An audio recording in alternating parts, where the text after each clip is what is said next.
Are you ready to take the red pill?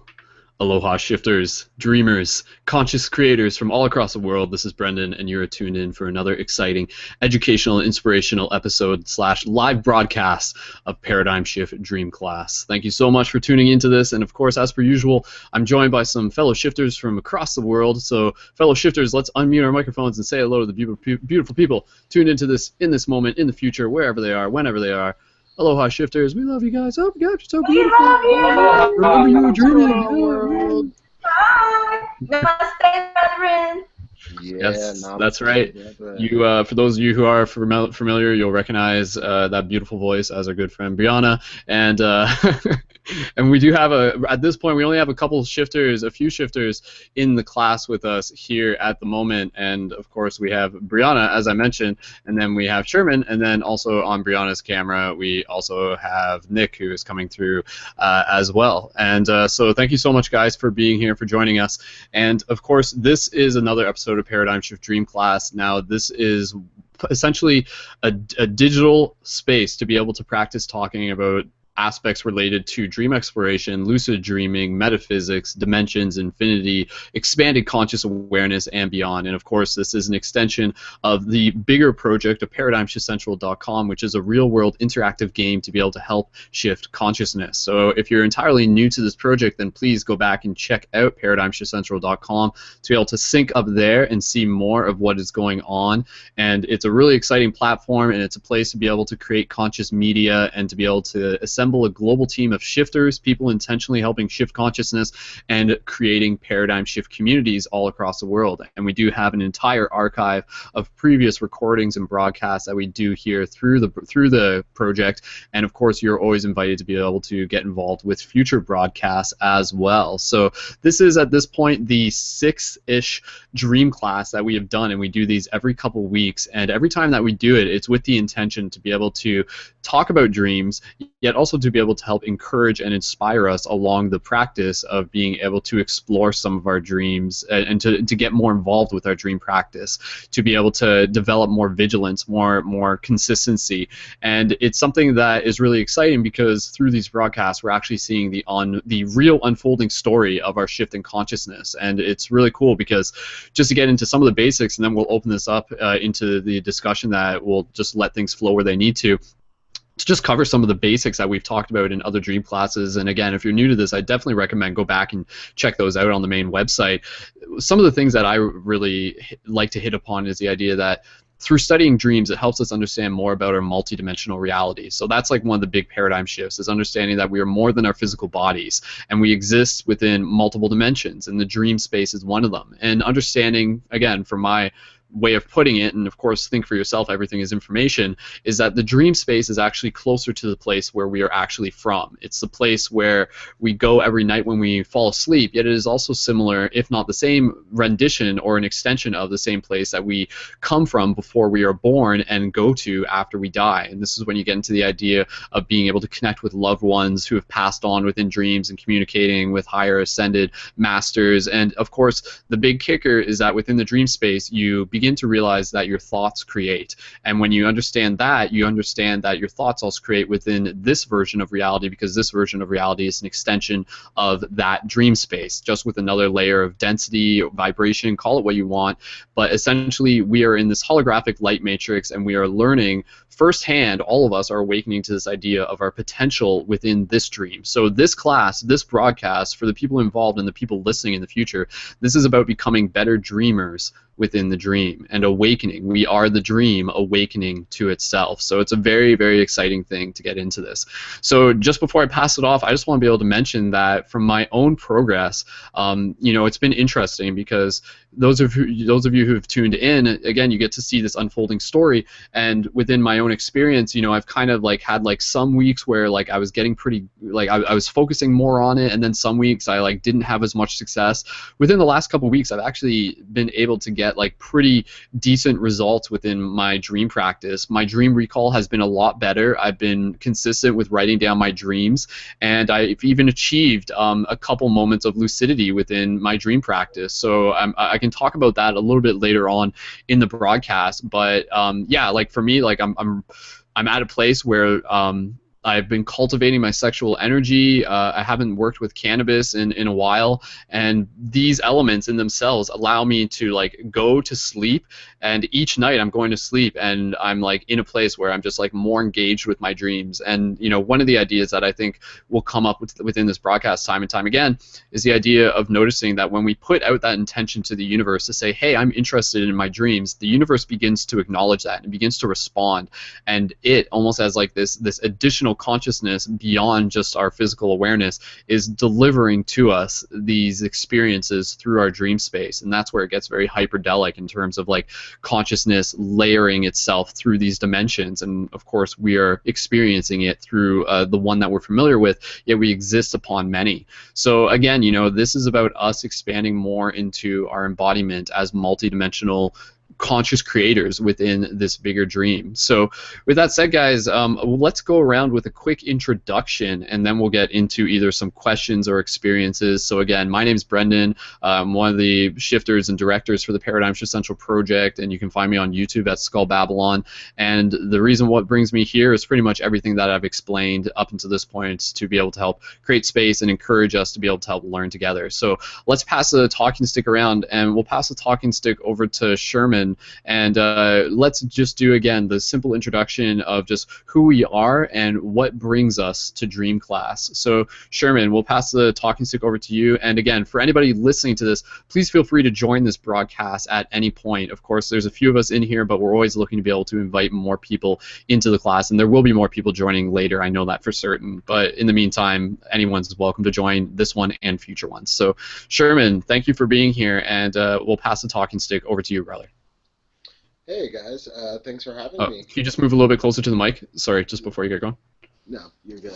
All right. Hey cool, guys, thanks, thanks for having me. My name is Sherman. I am from Bowie, Maryland. I am a seeker, a shifter, a truth seeker, and an adventurer, I guess, if you will. I am here because I want to learn more about dreaming. I guess to learn how to relinquish control within the dream to gain control. So as paradoxical as that sounds, that's pretty much the MO. And that is my short intro. And I know Sherman had mentioned before we got broadcasting that there were some questions that you had ready to ask, so we'll get into those as we bounce around a little bit more. So cool, thanks Sherman, and from there we'll pass it over to Breezy or Nick, either one of you who wants to go first, coming through from one feed. And again, welcome to Dream Class, and what brings you guys to Dream Class tonight? Well, hi. Breezy wanted to participate, and I'm also interested in streaming and learning more about paradigm shifts in general. So I'm really excited to be here. Yeah, I'm excited that to be here. I haven't really interacted a lot with Paradigm in the last couple months because I've been the last couple weeks. I've been traveling. I took a couple workshops and bounced around Michigan and Ohio and Pennsylvania all of June. So I'm really happy to be back, and I want to learn about some dreams. I've been having some really interesting dreams, and I hope to share that with you guys later. So thanks for having us. Yeah, thanks for being here, guys. Just from a technical point of view, FYI, your microphone is like a little bit warbly, but we can still hear you. I'm not sure if it's an internet connection thing or what, but FYI, yeah, but it's still decent enough. But if there's a way to fix it, feel free to investigate that. But either way. Cool. Okay, so thanks again, guys, for being here, for adding your presence to this circle.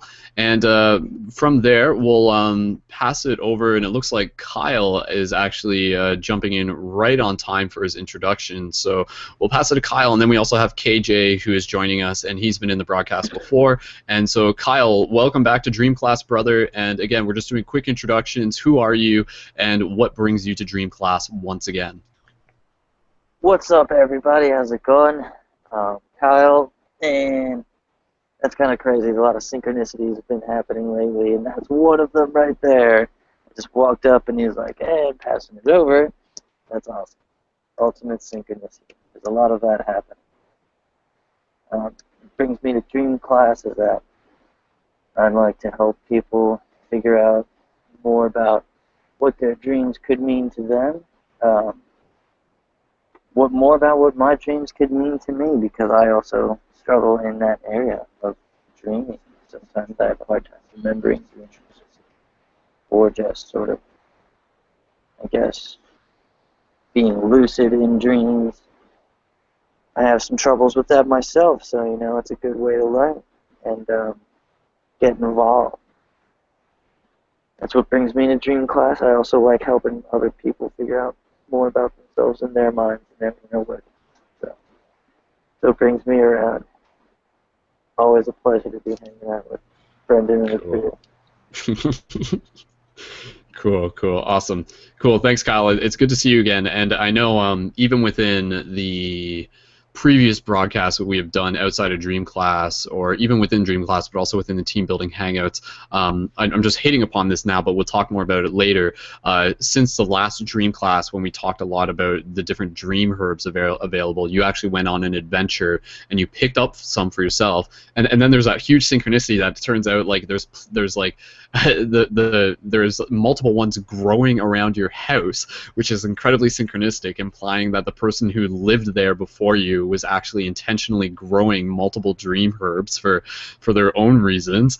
And yeah, I was just going to say, like, I know you had said that you've had some results with that, but just give us a quick preview as to anything you want to mention about that, and then we'll expand upon that later, your experience with some of the dream herbs and other things. Absolutely. I did. We were talking about different herbs and stuff that we could use that would help us be able to render our dreams better and remember them. So I went on a little adventure. Yes, I did go and get these things. I got some of them. Kyle, can you just move your mic just a little bit closer? Yeah, absolutely. Oh, that's way better. Thanks. So yeah, I did. I went out and I went on an adventure. I went to go get some of these and came across them. They definitely do the job. I guess I'd say as long as you're believing in it, really. Or if you could just, I don't know, just talk to it like you talk to water. You know what I mean? Yeah, no, I think the herbs, they definitely help. They definitely will help you remember your dreams and be more clear in your dreams. And be there in the moment, be more lucid, fluid. I definitely have had good results with that. And you're right, there was a huge synchronicity. It's like, oh, look, I got this growing over here, and I've got that growing over here. And then there was, like, some other stuff growing in the front yard. It was, like, valerian root was hanging out in the front yard. And I was like, no fucking way. I was like, no way at all. Like, this is right here. All of these things. So, yeah, it was quite, you know, intense. Those couple of days were like, whoa. And also, what the herbs can do, like, in your day, in your waking day state. So, like, when you're just hanging out and you just want to have some tea or whatever, so you make some tea out of these herbs. I don't know, if you try and meditate on it, and what, you know, try and meditate on the actual, like, the plant that it is inside of you now. So, you meditate on that, like, it kind of opens up a little transient. Like, I would say, like, it's nothing that is, like, directly there that you're like, whoa, like, I'm all weird now, but you definitely have a trance, you know, like a mental clarity, a heightened sense of mental awareness. So they're really cool. It's like little tiny cheat codes or like boosters that, you know, have been programmed into our Matrix game of life. Mm-hmm. Yeah, like these little like secret pickups, if you know what they are, sort of thing. Yeah, it's like little boosters. It's as if Mario was trying to teach us something. So yeah, man. Yeah, definitely. I mean, it's cool to think about the idea that all these different plants within our reality, and this is like a topic in itself, all these different plants serve a purpose. Some of them, you know, are meant as ointments. Some of them are meant to like heal allergies. Yet some of them are very specifically like having an effect on how we dream. Like, that's such an amazing thing, just to think about that, because definitely that goes to imply the idea that consciousness like is wanting us to explore our dream space. Therefore, it is helping provide us with some of the allies and the medicines to be able to do so. So yeah, I definitely think that's really interesting. Yeah, cool. They're there And when you find them and you realize, oh, that's what these are for. That's what they're good for. And then it's like, it just helps reveal. Peels back like a couple layers. You get to see more of the matrix, more of the coding. You get to see more. It creates the fabric of this tangible place that we're. Definitely. Cool. Well, thanks, Kyle. We'll definitely expand more upon that later. And again, just as a reminder, just check your microphone when you're talking, because I know it kind of swings to the side sometimes. I gotcha. Perfect. Awesome. Roger Woko. Cool. Okay, so we'll actually KJ dropped out, but we actually did have another player who actually just joined the game right now. Jonathan, welcome to Dream Class, and not to put you on the spot, but go ahead and test your microphone if you're there with us. And we'll give Jonathan a second. So, Jonathan, feel free to jump in and test your microphone whenever you get a chance. Just let us know when you're there. KJ actually jumped back in. So, KJ, we're just going around with introductions. If you're there, feel free to unmute yourself, and we'll do a quick introduction with you as to who you are and what brings you to Dream Class. So, KJ, are you there with us in the audio version? And feel free to unmute yourself whenever you get a chance. Okay, so again, just let us know once you guys are tuned in, and we'll continue to flow through this. So with some of the topics that we can get into tonight, it's important to be able to just cover some of the basics, of course, and for people who are listening to this, again, encouraging you guys to go back and check out the Dream Classes, even just encouraging you to honestly just Google search stuff for yourself, like tips on lucid dreaming. There is a lot of information out there, and by no means is this the be all end all, though it is cool to be able to hear some of the experience that comes up within these discussions, and to be able to just get into some of the key points. One of the things that I just want to mention is that for people who may be new to the dream exploration process, some of the basics you want to keep in mind are things, as I mentioned earlier, are writing down a dream journal. With myself, writing down a dream journal has always been something that I've intended to do, yet in varying degrees of results. And what actually allowed me to get better at doing it is that before, when I was writing down my dreams, I was tending to do it in my journal that was my everyday journal. And so in addition to all my other notes throughout the day, I would just randomly place in a note about dreams when I wake up and I write about them. Yeah, what I actually decided to do was I actually I picked up a separate journal specifically as a dream journal. Now this is incredibly basic and simple, yet for me it actually has made a big difference. It just allows me to log things in a much more coherent fashion, and it just allows me to keep consistent, and allows me to go back and just see what I've written without having to flip through 20 pages to try and find it. So if you're thinking about working on things and you are using another book, you're using your regular journal to write down your dreams, I just encourage you to consider getting a journal specifically for your dreams. And again, the process of writing down your dreams, it's like flexing a muscle, and it may start off with one word or two word or even a feeling or a single idea, yet those are holographic waypoints that connect us into bigger ideas related to the dream. And so doing that is a great way just to be able to begin to reveal more of your own connection to your dream, and to be able to get better at recalling your dreams over time. So again, the simple basics: writing down a dream journal, reality checks, meditation, and paying attention to things like sexual energy. And if you're working with cannabis, those are just some of the simple common things. And of course, we can get into some of the tips and tricks as to how to achieve lucidity. And I know Sherman actually had a question related to that, and we can get into later related to the hypnagogic state. And Breezy, you guys are showing us something on camera there. Do you want to share what you got? The show and tell. So what I have here is a piece of organite in the shape of a cross, and at the first festival I went to in Branch Out Campout in Bangor, Michigan in June, I attended a workshop and created this piece of organite using crystals that I selected. And I was just thinking about it. If you utilize certain crystals before you go to bed, it kind of sets an intention for an energy that you might want to draw in for your dreams. And I just thought I want to share that. And also, this organite. Yeah, this is a Jerusalem cross. You can speak up. I don't know about it. Yeah. It's a symbol of Jerusalem, by the way. So. that's pretty epic. Yeah. So yeah, you can totally use crystals and like symbols, other symbols. So we have the paradigm shift here as well. Thanks, Brendon. So yeah, I was just gonna say that you can utilize all these types of crystals. You can do the research for yourself. Certain crystals that I use when I go to bed, if I want to hear more, like labradorite. I also use fluorite and amethyst crystal. I have an amethyst pointer crystal that I can use as an amethyst wand to charge all of my other crystals and tune all of them. But I use my labradorite golden egg here and I place it under my pillow. It helps with like protection and energetic energies. Hey, that's really cool.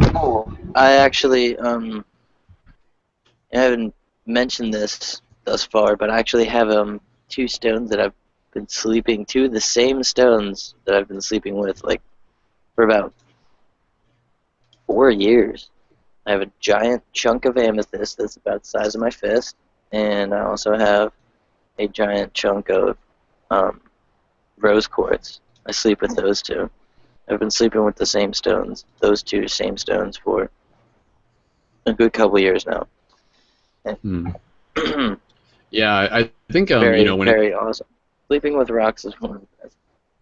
Yeah, it's interesting because I mean, with crystals, like there's a big conversation there, or a simple conversation, depending on how we approach it. But it's interesting because like you can get into the idea that crystals amplify ideas and they carry certain vibrations and they're their own life form in themselves.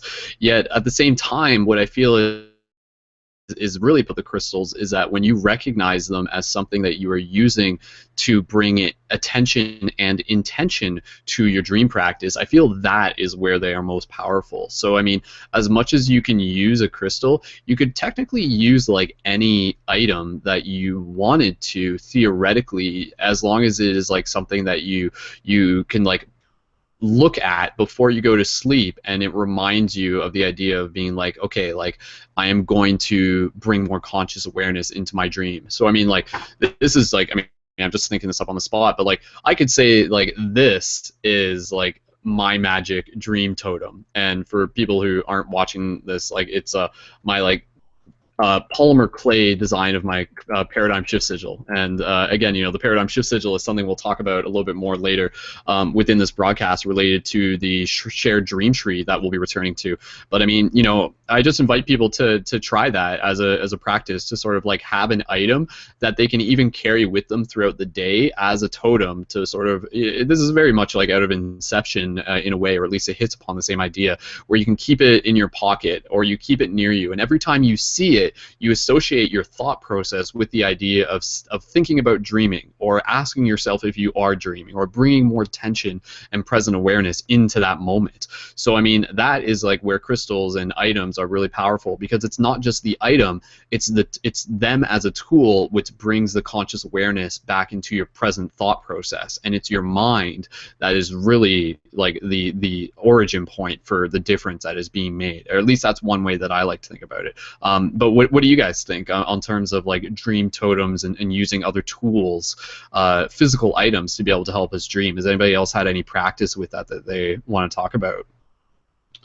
And well, go ahead, Brianna. Recently, something and like, if you can just talk closer to the mic, if you don't mind. Okay, is this better? That is, yeah, thanks.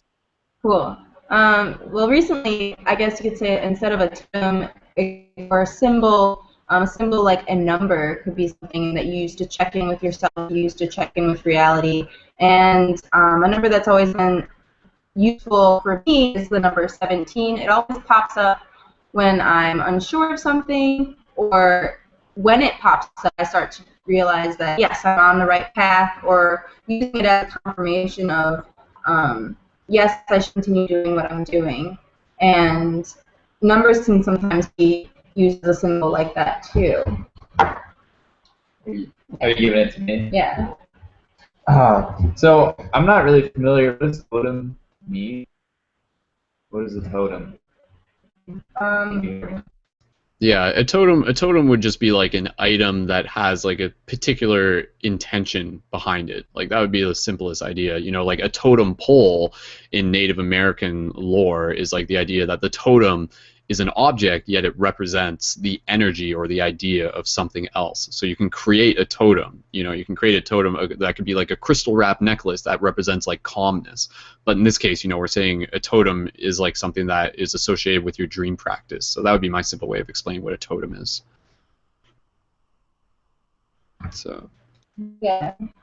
Cool. Yeah, I'm not sure if I have anything for dreams, but like I was talking to you before broadcast, you know, I see many sequences of repeating numbers, and in a sense, I feel like that's a way to just signify that, you know, I'm dreaming in my real reality or something like that.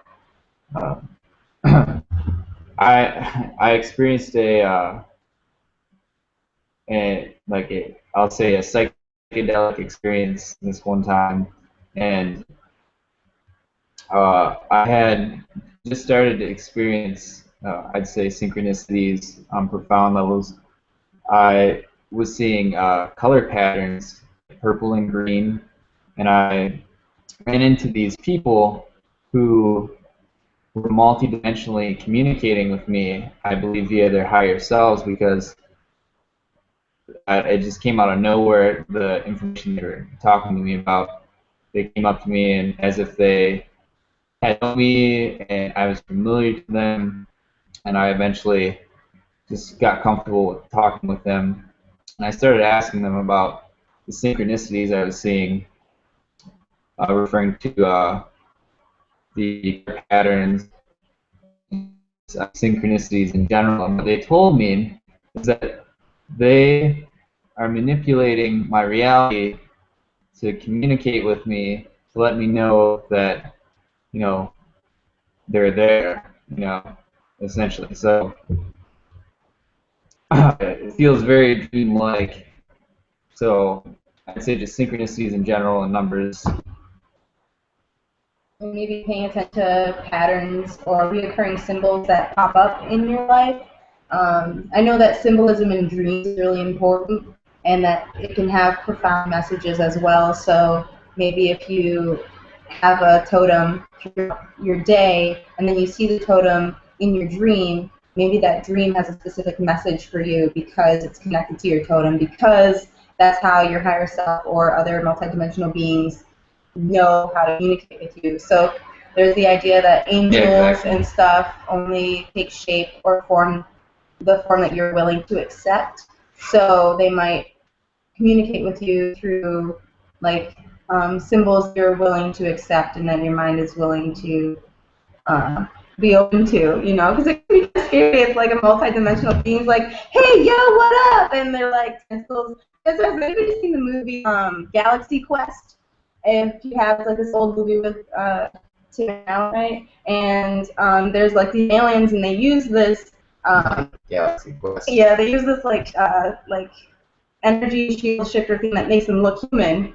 But if this shield energy generator breaks, they're like these weird squid octopus things, and they can be really shocking, even though they're really not beautiful creatures, aliens. They look really creepy and scary. So like. Multidimensional beings might communicate with you is through a form that you might accept in your dreams or in reality in some way.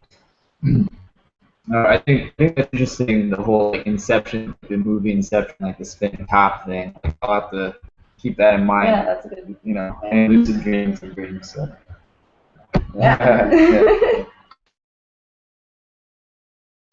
Yeah. Yeah, you guys hit upon some interesting points there. I mean, definitely stuff that we can branch off into, and stuff that we've in some ways hit upon in previous broadcasts, like the idea of like other intelligent entities taking on various forms and then appearing to us within our dream space. And gets into this very interesting idea of like, you know, is the dream space like something that other like dimensional entities can like log themselves into? And then it got into this idea of, can dreams actually be hijacked by other conscious entities, which is like a whole thing in itself, which to me brings into this idea of like discernment within dreams, and to be able to like ask questions within dreams, and to be able to like ask the intention of a character within your dream, to be like, who are you? You know, like, what are you doing in my dream space, and sort of thing, and to potentially see past illusions. And this isn't, you know, this doesn't have to be something where you can think about like, I want to be able to share that information as like a call to action for us to be more conscious, opposed to the idea of being like scared of the concept and things like that, because I feel like it is more of like an advanced thing, but something that will come up time and time again as we begin to explore more and more within dream space, because I feel like there literally is like this like whole other like epic story that is happening within the dream space that a lot of us just aren't fully aware of. Therefore, it's not like within our current story yet. There is like the other aspects of the dream space that are like asking for us to be involved with it, and it is this idea of like the dream space is this shared space. Like when we go into the dream space, it's like we're all stepping into like this bigger holodeck, yet each of us is in like our own separate area of it, quote unquote area, even though it's like space is sort of like an illusion, and each of us sort of has like our own like virtual reality helmet on. Yet if we take off our virtual reality helmet on, like that's when we can start looking around and start seeing like what is actually going on there. And then it gets into this idea, you know, like the dream space isn't even the be all end all. Like it's just like, you know, it goes higher than that. It goes deeper than that. It goes more infinity than that. And again, this is like when I love the idea of like becoming lucid in a dream and meditating in a dream and going into like a deeper space. It's really interesting. So I mean, again, you know, there's just a couple thought seeds that we can get into. But yeah, let's rotate around this topic a little bit more. Again, you know, hitting on the dream totems and everything like that, encouraging people to create their own dream totem. Pick something that you can carry with you throughout the day and use it as a reality check. And every time you pull it out of your bag or your pocket, ask yourself if you're dreaming. And then potentially, you know, that is going to be an item that could potentially show up within your dream. And then when it does, you can repeat that pattern within the dream to ask yourself if you are dreaming. And so, I mean, it's just one way of doing a reality check, at least. But just opening up the microphone for anybody else who wants to jump in with anything or any other questions, just letting you guys sort of direct the flow of this collectively. So if anybody has anything to jump in with. Was there anything else, Brianna, you guys want to share related to what you guys were hitting upon? Otherwise, we'll just keep bouncing around. Kyle, go ahead. Yep. I'm sorry, I got lost in my train of thought just there. I was looking over here about the crystals again. Yep. I was also getting sidetracked. I was looking at some sort of leaked document about how it's, I don't know. Are you dreaming, Kyle? Are you dreaming right now? Are you dreaming right now? No, I often tend to think, I often have tended to think that, like, sometimes, like, maybe me not recalling my dreams, but is due to the fact that, like, I'm living, like, this is sort of my dream. Like, this is kind of like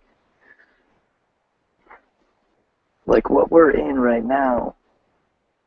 You know, like the shared dream reality, but for a while there, like, remember going back to when I was a kid and talking about how we had this unique ability called the shift, and the shift was like the name for this thing. Kyle, can you move your mic just a bit?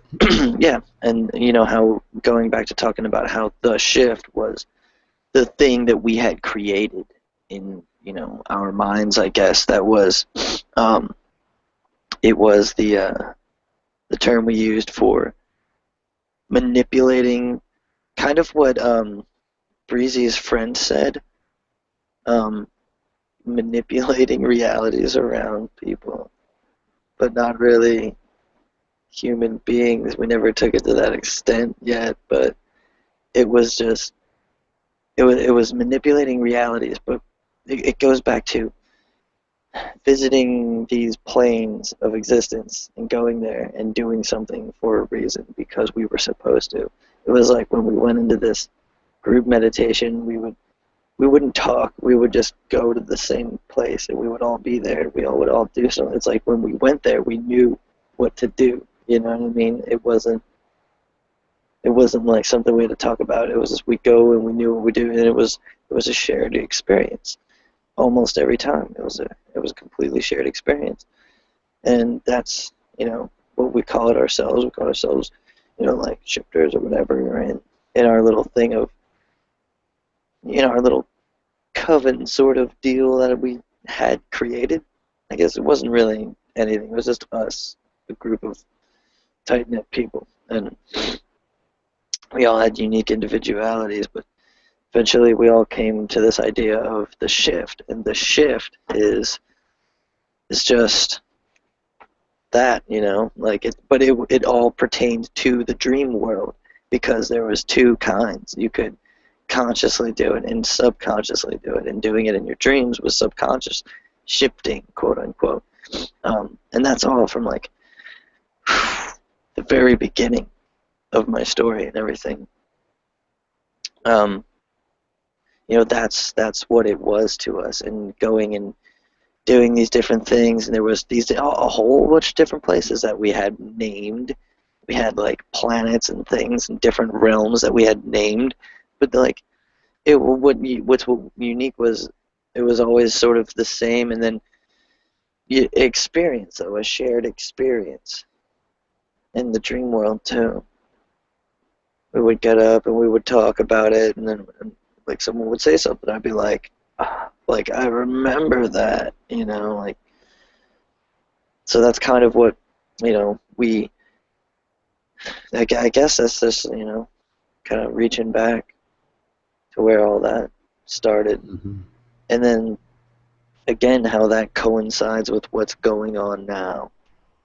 And in the paradigm shift, like the paradigm shift, that's about shifting paradigms, and what that literally does is takes this idea and gets it to the point where if everybody can figure out how to quote-unquote shift, and we have everyone to think a single thought and actually put some give a shit behind it, then we can fucking literally shift the paradigm ultimately. You just have to get everyone to think one thought at the same time.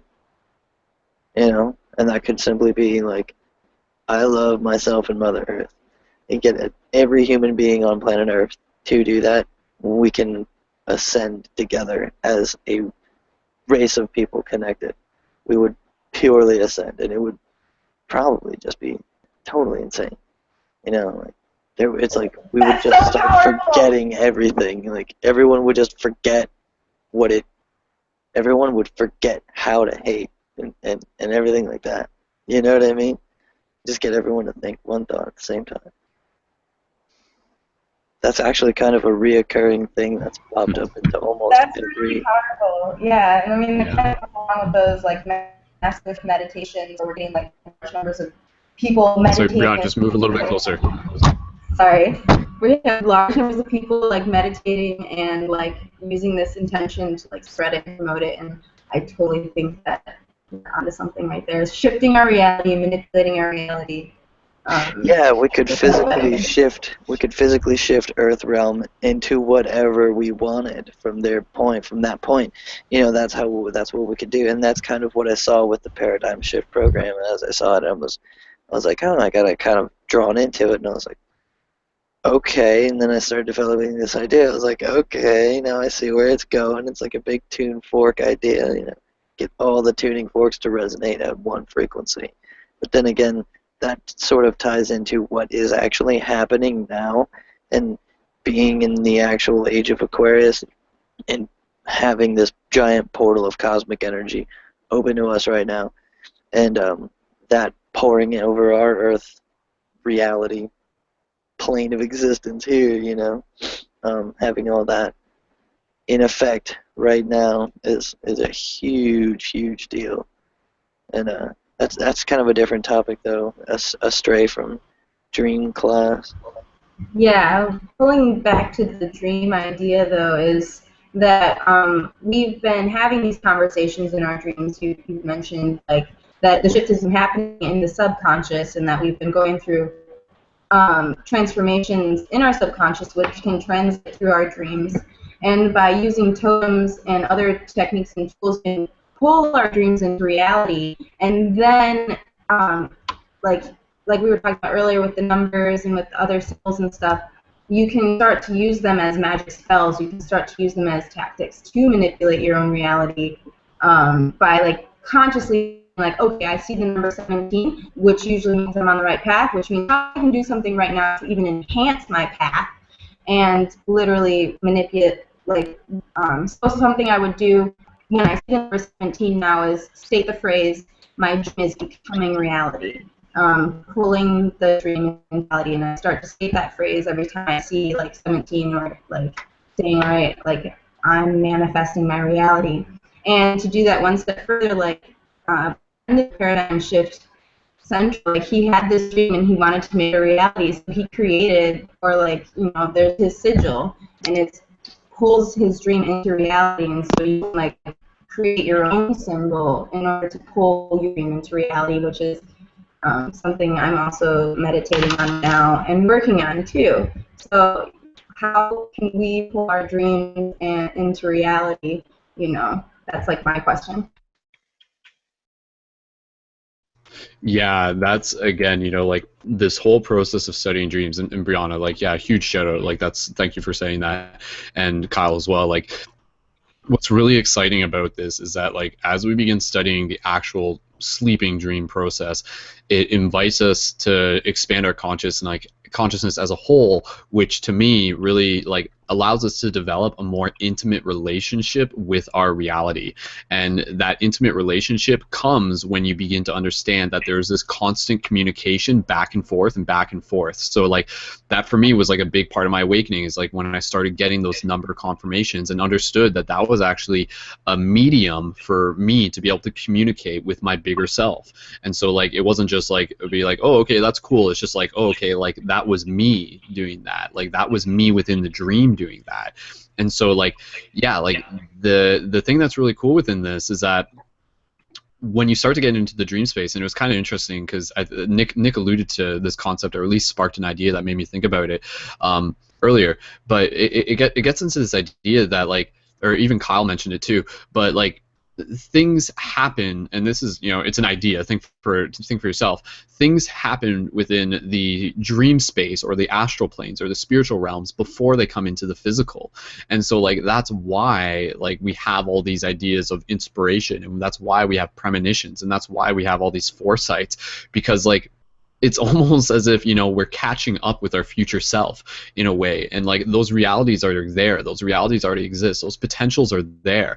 So I mean, again, you know, I've mentioned this before, but it's just like us being dreamers is about us being ambassadors for these higher ideas to be able to manifest them within this dream. So like it's a really exciting thing to be able to think about how to do that. And then again, you know, it gets into the idea of like, as we really start developing our conscious awareness, we get better at not just imagining things within our sleeping dreams, but imagining things within our meditations, and imagining things like within our daydreaming, and really like using those time and those places and those spaces to like direct our focus on something. And even to just think about something for like 17 seconds makes a difference. And this is like a really powerful thing, because this is like sort of an arbitrary number, but it helps me remember it. And it's something that my buddy mentioned to me, but he says, you know, like whatever you think about, like if you think about it for more than 17 seconds, it will begin to manifest. And so that means that like if you have something negative on your mind, try not to think about it for more than 17 seconds. Again, you know, this is just a very arbitrary idea. Take it with a grain of salt.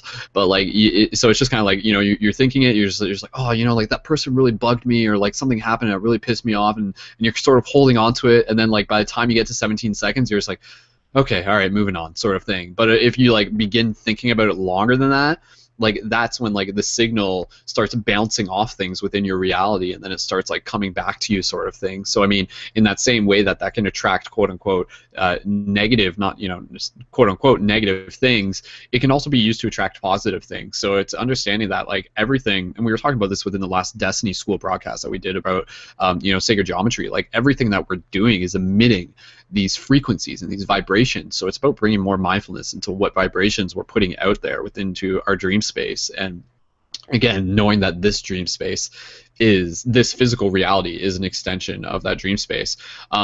So yeah, just hitting upon a couple things, and then I know we actually do have a new player who has joined the game, and we'll pass the talking stick around, and we'll see if KJ is there as well and wants to jump in. Also, I do want to be able to share a little bit about some of a fairly half lucid dreaming experience that I had earlier in the week. Another dream that I had the other night that was really visceral and powerful and meaning to me, and a bit about another actual like lucid dreaming experience that I had a few days ago, and just a couple other tips and tricks for being able to have like waking induced lucid dreaming success, and something that I'm personally working on right now. So again, we'll get into those a little bit more, and any other questions that you guys might want to have, feel free to ask those as well. And of course, for people who are watching this in the like the future or in the present, please feel free to leave any comments and questions in the live chat through the main website on ParadigmShiftCentral.com, and we'll be happy to relay those there, knowing that you can be involved with the conversation. Even if it's not questions, just feel free to leave a comment, drop an 1111, and of course, just getting way ahead of ourselves, reminding you guys that after you've listened to these broadcasts in the future, please go back and add in like a little bit of feedback and comments either on the YouTube or on the main website. It's always great to be able to hear back from you guys and to just continue the conversations beyond these broadcasts, and to learn a little bit about it, to know who is actually tuning into the show and to be able to connect that way. So just inviting you guys to leave your thoughts and comments after you've listened to these broadcasts. It's a really cool way to do it. So so with that said, we'll pass the talking stick. Let me just check in. KJ, you were here first, and then we also have Dylan, I believe, who's joining us as well. Cool. And KJ, are you there right now? If you're tuning in, feel free to unmute your microphone and join the conversation. If KJ is there, KJ may be there. KJ got into some really interesting conversation the other day about the idea that, you know, like we're asleep when we're alive and we're awake when we're dead kind of thing. And that is, again, you know, like when we die, we like awaken to the awareness of that, aha, oh yeah, this is where we're actually from. And, you know, you hear people talking about experiences with DMT and even psychedelics, and it's very reminiscent of that. And, oh, okay, I just got to mention this now because I forgot to mention it, but I thought about it earlier when we were talking about like, like sort of the foresight within dreams coming to fruition, because I don't think I talked about this within the last dream class, or maybe I would have. Yeah, no, I definitely did actually, but I'll just hit upon it again. Was one of the things when I was working with 5 grams of sacred mushrooms, which I have on my YouTube channel. It's sort of hidden and it's on my Patreon for people who want to check it out, or just send me a link if you want to see that video. Was like the blatant awareness of the deja vu in that moment, and that for me was like such like this very important thing, because it was just like, holy crap, like this is not just like this is the dream right now. Like it was that merging of like this physical reality in the dream space, not just in like a hallucinogenic kind of way, like, you know, it's just like, oh, I'm just tripping balls, but it's just like, no, it was visceral. And in the same way, and what I mean by that is part of the ways that made it visceral was like the incredible vividness of the deja vu feeling in that moment. So it's kind of like this idea that within the dream space, when we go to sleep every night, time doesn't exist in the same linear sense. And that's why, you know, when you catch up with moments, you're just like, wow, you know, like I'm arriving into this moment even though it was already there. And that's kind of what I feel deja vu is. It's arriving into those moments, and when we arrive into those moments with the awareness that those moments already existed before us, then to me that's like a huge sort of catalyst to say like, holy crap, you know, there's something bigger that's going on here. And obviously, you know, like it's not as cut and dry as like the regular rules and labels that we try to put on this society, on like what that society tries to put on this version of reality. It's much more malleable and flexible and infinite, definitely, and non-linear. So it doesn't look like KJ's here, but that's totally cool. We'll go around, and like I said, we'll get in some more questions, but we do have a new player who's joined the game. So Dylan, if you'd like to unmute yourself, please feel free to say hello and tell us a little bit about what brings you to Dream Class. We'll do a microphone check as well. So Dylan, go ahead. And just check your microphone. You just have to manually unmute yourself, and once we do that, we'll be good to go. There you go. Are we good to go? We're good. There you go, man. Okay. Welcome. Whew. All right. Thank you. Well, things have changed for me lately. I've had a bit more experience regards in regards with DMT. But lately, my dreams haven't been so. Like, I've not been very good at recalling my dreams, and I think it's just because I've been smoking too much cannabis lately. But lately, my dreams have been more vivid, more realistic than usual. And when it comes to DMT and dreams, this is a dream, and dream is, as far as I can tell, our only reality, because we are all right where we've always been. We can only dream of being elsewhere. And that place, which I can only describe as home, you don't arrive to it. No one ever gets there. No one ever leaves there. And it is before birth and after death of the body.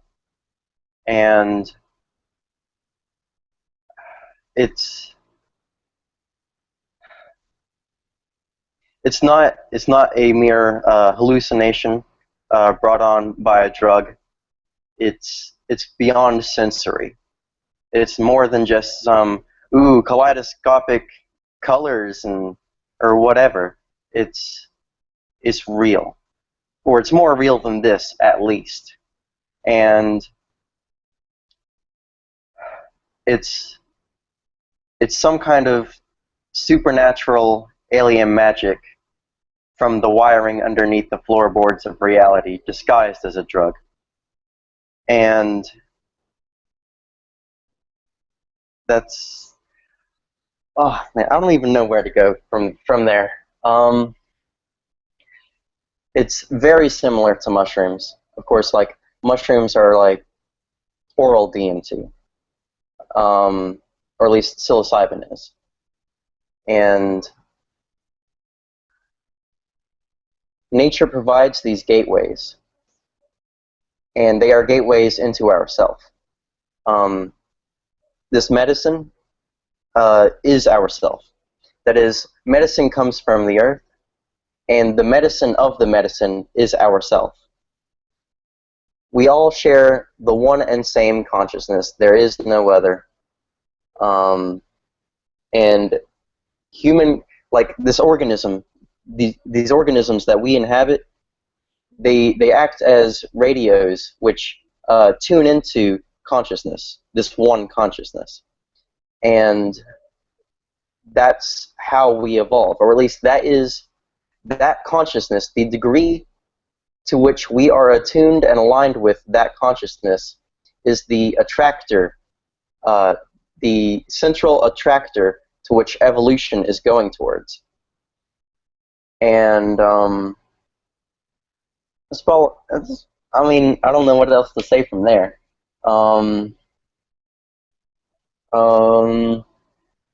I'm kind of nervous. I've never done one of these things before. Yeah? That was good, man. I mean, yeah, like talking about the connection and the correlation between like the psychedelic experience and dreaming and this present moment is such an important thing, and it is something that we've talked about before, and it's always something to go back to again because, you know, again, like what I find is interesting is that for a lot of us, these ideas and also through experience, they're not just something that we've like read about in a book. They're not something that somebody else told us. They're something that are like innately coming through us and are undeniably like true in the sense of just like you said, you know, this sensation of home, that feeling that you get, and so again, you know, like that vividness that you can experience through a DMT experience, it parallels what you can experience within like a lucid dreaming experience when you're in that moment and you're just like, holy crap, you know, like I am existing beyond what I thought was just like one reality, and there's clearly more to this experience. And the thing that I find is so fascinating is the idea that, you know, and I mentioned this before within previous broadcasts, like these psychedelics and dreaming and everything like that, like they're not like something where it's just like, oh, this is your brain all messed up and stuff like that. It's just like, no, this is what your brain is capable of naturally, and it's only through like the filters and the best way I can describe it are filters that we have on our regular waking experience that prevent us from experiencing this all the time. But you pull back those filters, you pull back the veil, and you're there and you're in that experience, and again, you're just like, wow, you know, this vehicle, this body is designed to exist upon multiple dimensions and within hyperspace and to move through this illusion and within the Maya and the amnesia and everything like that. So I mean, yeah, and like you said, and I'll just say this, and we'll pass it around, and Dylan and anybody else feel free to jump in. You know, when I've mentioned this before, but really just going back on it, when we talk about the idea of like this is a dream or this is the only thing that is a dream, to me, like the basic and the simplest way that I can explain that concept is the idea that, to me, dreaming relates to the idea of the mind actively creating the reality around it in that moment. So I mean, in that sense, like, yes, we are always dreaming because the mind is always creating reality. So I mean, dreaming isn't something like when we say, oh, we're going to go to sleep, we're going to go dream. Like, dreaming isn't just like a place you go to. It is like a state that we are always in and that we are awakening into. Yes. So, I mean, understand that we are always dreaming, and by that means that we are always creating this reality through the thoughts of our mind and everything like that. And of course, like, you know, that's when it gets into the idea, because it's just like, yes, we are an origin point for an emitting frequency, yet it seems that like that in itself, like we are amidst like a plethora of other frequencies in which are overlapping with our own. So that's where you get into the idea of like dreams of our own merging with dreams of other people. And then this can get into this very tangible idea within this physical dimension and drawing parallels of like working on projects together and working as a team and bringing ideas together and creating new realities. It's that simple idea of the Vesica Pisces, which is, you know, like, again, the circle of two circles coming together, creating the dyad within the middle. That in itself is the place from which new ideas emerge. So, I mean,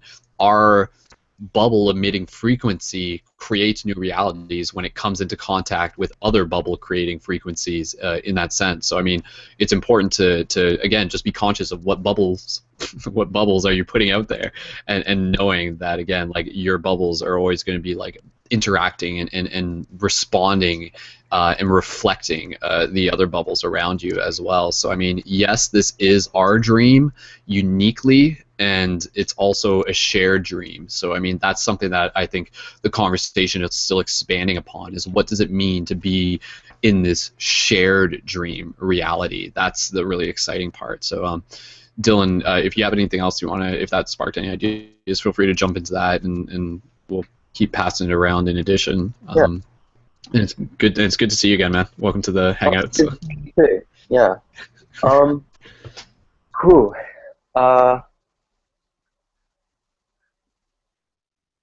Man, I don't know what to say right now.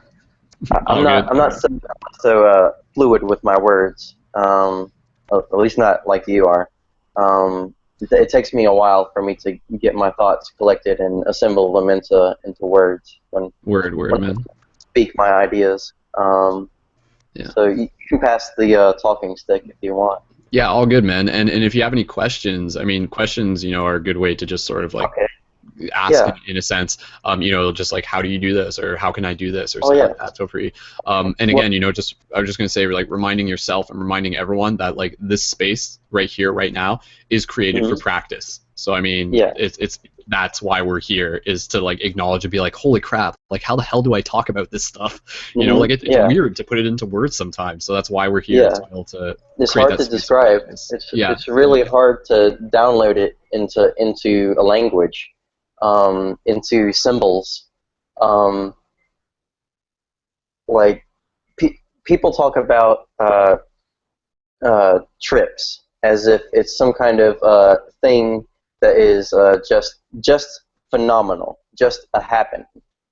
And when you get to, as if you get there, when you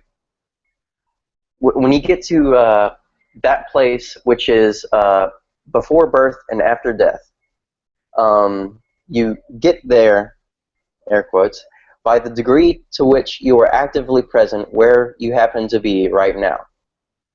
And, oh man, I forgot where I was going with that.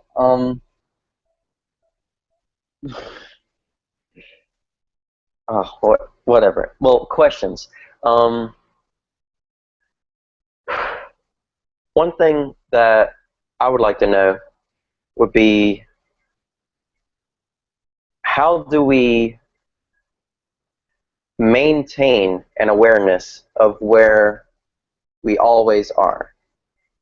How do we maintain an awareness that we are all the one and same thing dreaming, and that presence? How do we stay right where we are in that place and still participate in this dream collectively? That's the that would be the difficult part for our species right now, is recognizing that we are dreaming and collectively participating in it. Because right now, that's going to be a huge hurdle to get over for humanity. Because that's to recognize that this is just another dream, just a longer, more detailed one. A lot of attention to detail. Looks pretty realistic to me. That's going to just disrupt so much. Like it's going to disrupt our the world's cultures. So getting into that without causing too much, I don't know, panic from people who just aren't ready, I guess, is going to be a difficult transition. Yeah, I kind of see what you're saying there. Like, how do we awaken the entire world en masse to this dream within a dream? Yes. I feel like as much as it is something that we can focus on, it's something that we shouldn't have to necessarily worry about, in the idea that, like, what we, this is sort of cliche, but like, start with yourself. Like, start with yourself, and then like begin in getting into those little conversations, and then be that 100th monkey, and it begins emerging through the collective. And I think like that's where it's going to happen. Like, there will be moments. Actually, this will be very interesting, 'cause what I'm about to say here. There will be moments where like mass culture will notice things that certain people say. Like maybe a celebrity will promote a certain idea or share like some sort of scientific journal that is talking more about like the power of emotions and the power of the heart, and again, like this merging of spirit and science and spirit, and people starting to be able to like take in the information because it's coming in. Because it's being presented in a way that they're familiar with, a more mainstream way, and so I mean that is going to happen. Like people are going to start like getting more of this quantum data into their information, because it's going to be something that's just going to naturally come in through mainstream media slowly, as it is already happening. But one of the things that I'm really interested in seeing happen is actually, and this is something that we talked about within the Sega Geometry class, is very particular. In the same way that the movie Inception got a lot of people's interest, that just goes to show that like how much movies can make a difference, how much the Hollywood wand and the magic of the silver screen and the magic mirror reflecting, allowing us to see more of ourselves. Movies aren't just movies; they're consciousness doing what it can to help wake itself up, and that's why they're so powerful. But in the same way Inception was like made such an impact on culture, the next movie coming out that really has my attention on the radar is Doctor Strange, which is the new Marvel movie, and this is going to be a movie that is going to be huge. A lot of people are going to see it because Marvel is just already big and it's already huge to begin with. But this movie, go and check out the trailer for those of you who haven't seen it, is straight up all about the idea of metaphysical realities and multidimensional experiences and parallel quantum aspects and hyperdelic natures and the dream space and the power of the conscious mind. Like, it is 100% like all about that. And so like that is something, it's all of this esoteric knowledge that's coming up to the surface. So I feel as much as we are where we are now, like look at how far we have come since 2012. Like look how many conversations are happening. Look how many people are collectively awakening within our conscious communities that we're connected with, yet it is rippling out into mainstream culture. And I mean, honestly, like we are making this shift. It's not just like awakening to the dream, but it is like this parallel shift through chaos into love.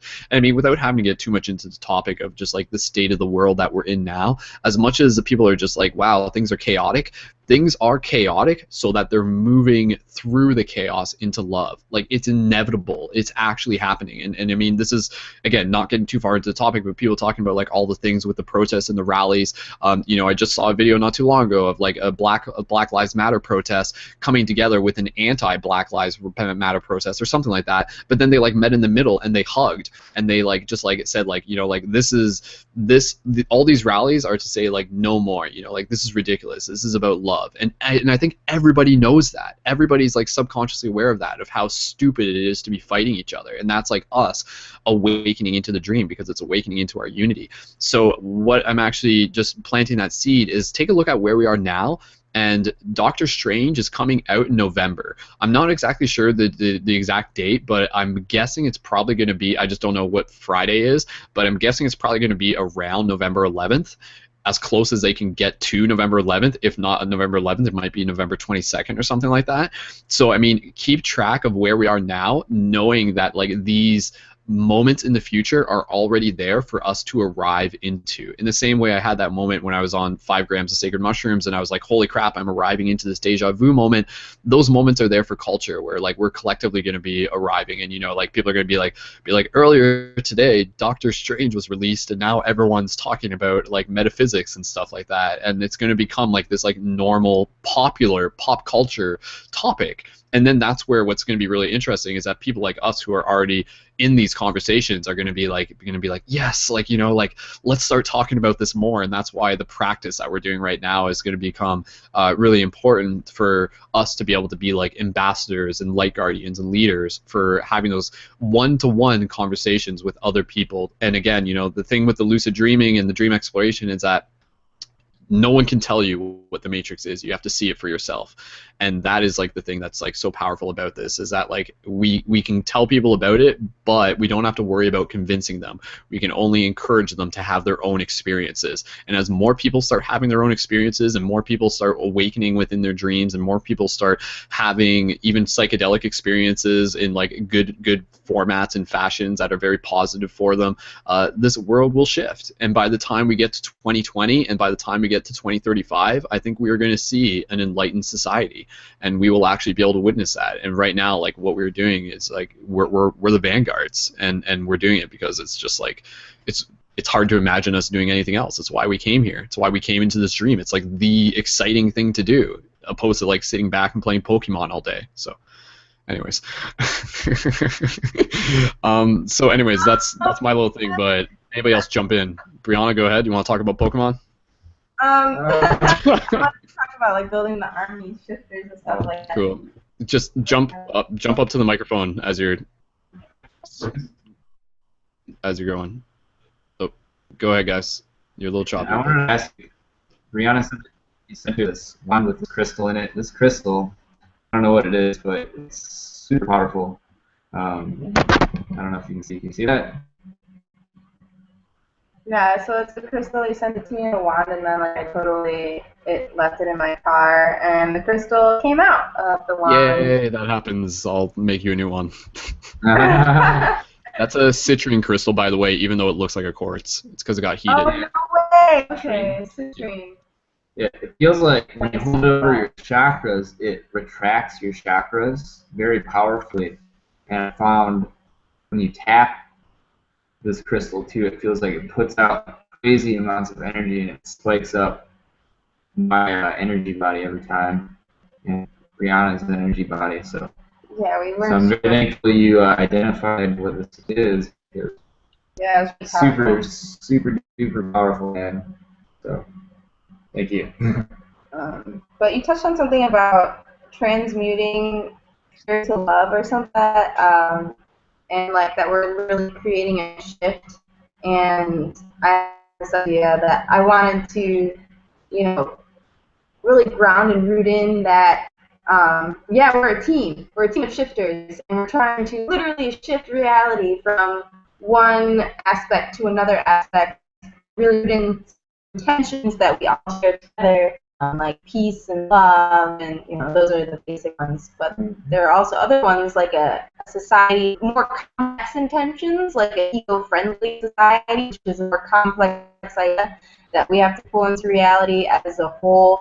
And the idea of that we dream about this all the time, like we can dream up basically an eco-conscious, eco-friendly society, and then the idea of like taking what we're dreaming and really putting those complex ideas into reality. It takes energy and time and work within ourselves too, in order to really cleanly and clearly pull in these ideas.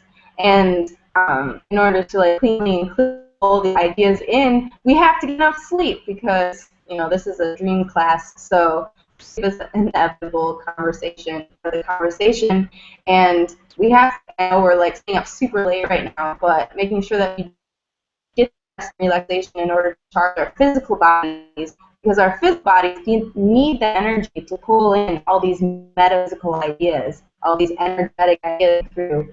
So making sure that we take care of ourselves and hydrate. Earlier we were talking about herbs. That really makes me want to get into herbal tea to enhance my water. And some wasn't safe, so boiling the water first and then adding it to herbal tea can really also enhance your physical body, allowing it to pull in all of these energetic ideas. So I had that idea when you're like saying you're literally transmuting fear to love. The idea that creating this army or this, we're reawakening the warriors of light, essentially. Yeah. Yeah, that definitely. I mean, what you're just saying there, I just want to reiterate, like the importance of like, if you're looking at getting more into your lucid dreaming practice and everything like that and just awakening your consciousness, like a big part of it is just like healthy living.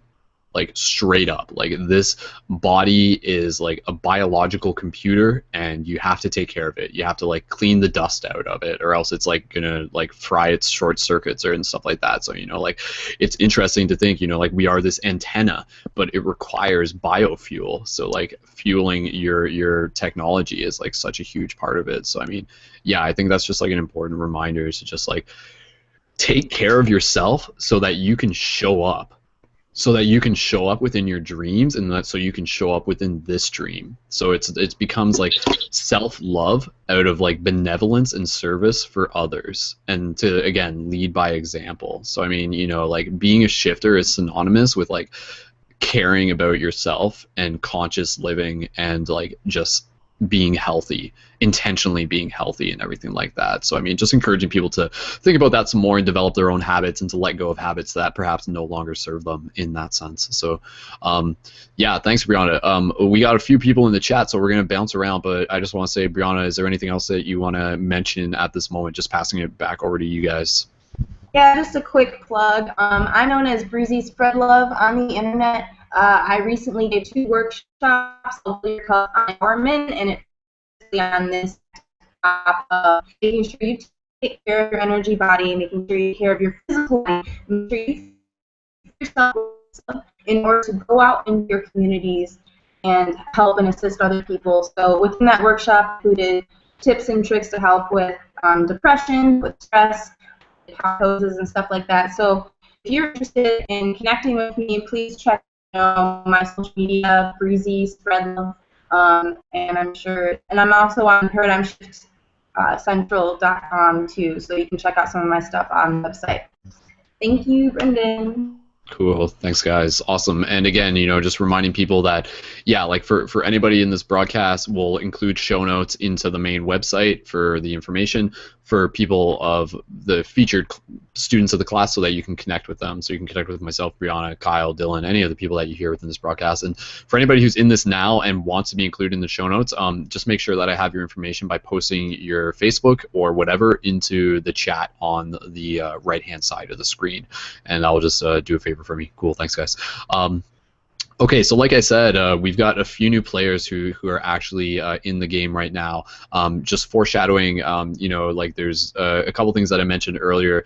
Sherman was going to talk about like the idea of working towards lucidity within the hypnagogic state. There is stuff that I want to talk about that. We can get into it later. I did still want to talk and share a little bit about my own progress and success within like my dream practice and my lucid dreaming experience that I had earlier in the week. But again, we'll get to that as we move through this, and this broadcast will be however long it needs to be, yet we'll cap it off. We won't go past 2 a.m. because we need to go to sleep at some point. So yeah, that's a big part of this class. And again, we're going to end the class with a guided visualization meditation to bring our attention to the creation of the dream tree.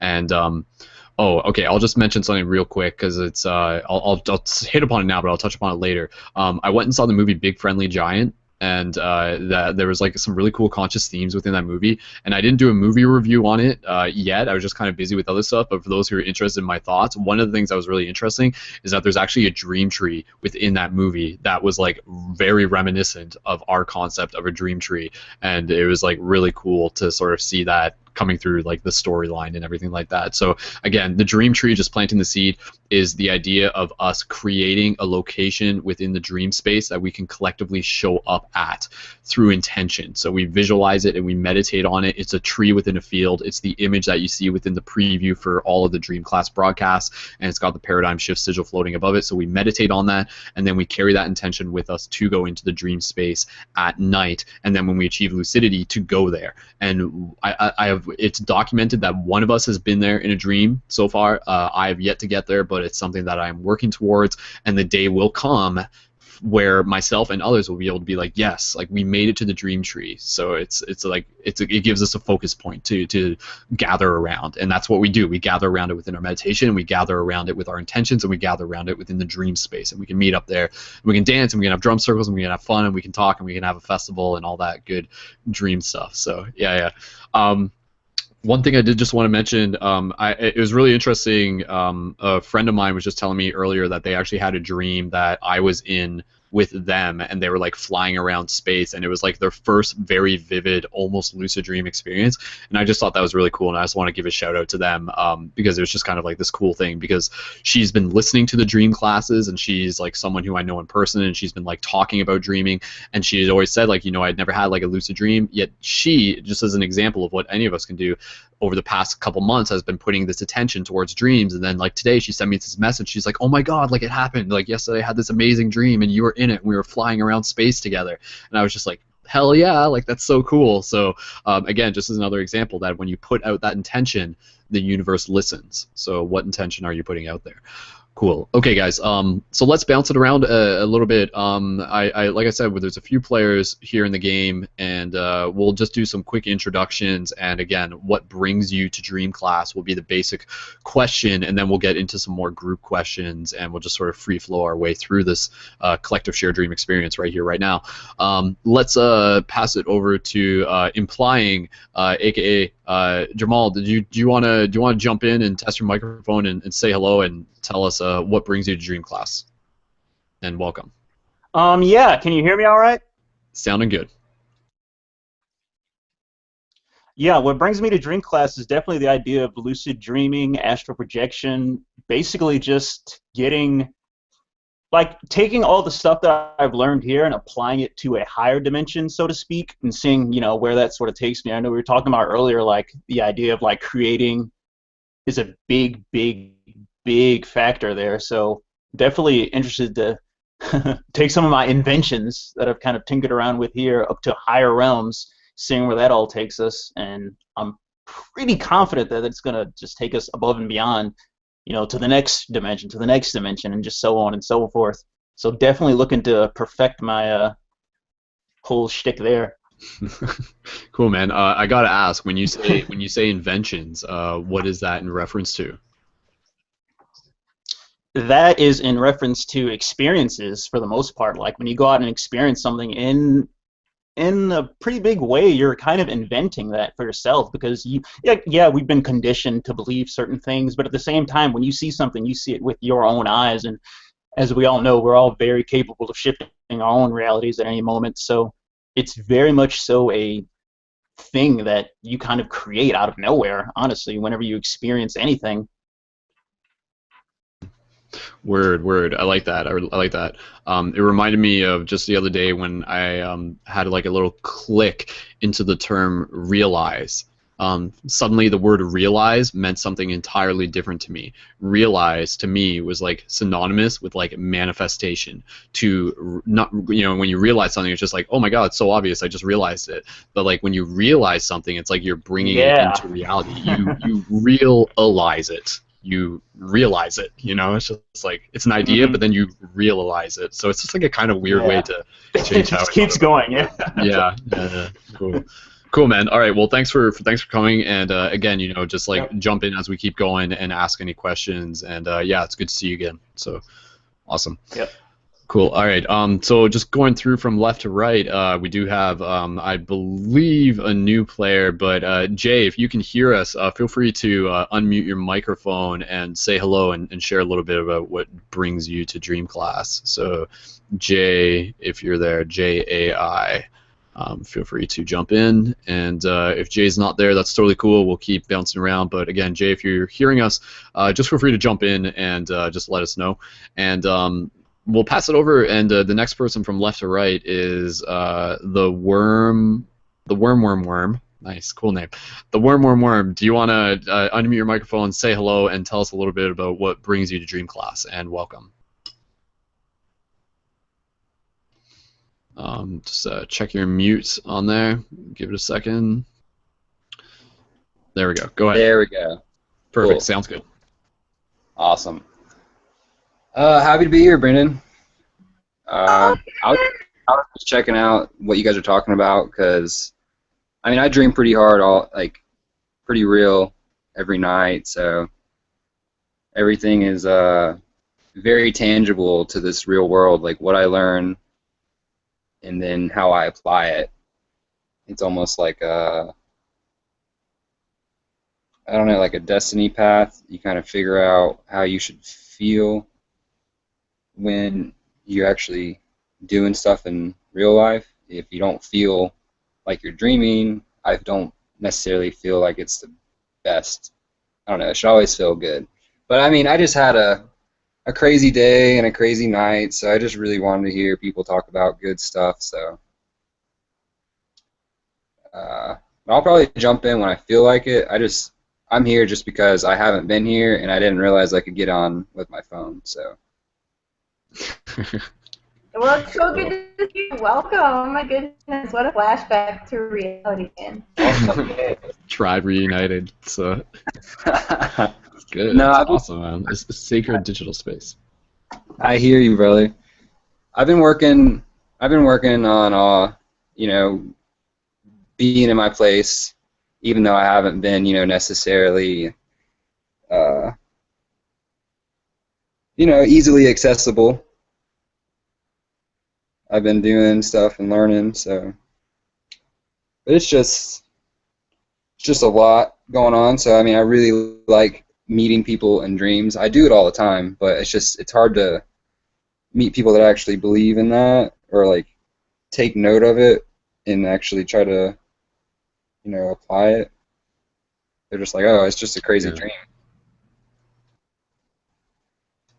But I'm happy to be here, so I don't know how to start the conversation about it. I don't know I just kind of jumped in. You saw it when I did. I just kind of got home and, I was like, oh, well, he's online. That's cool.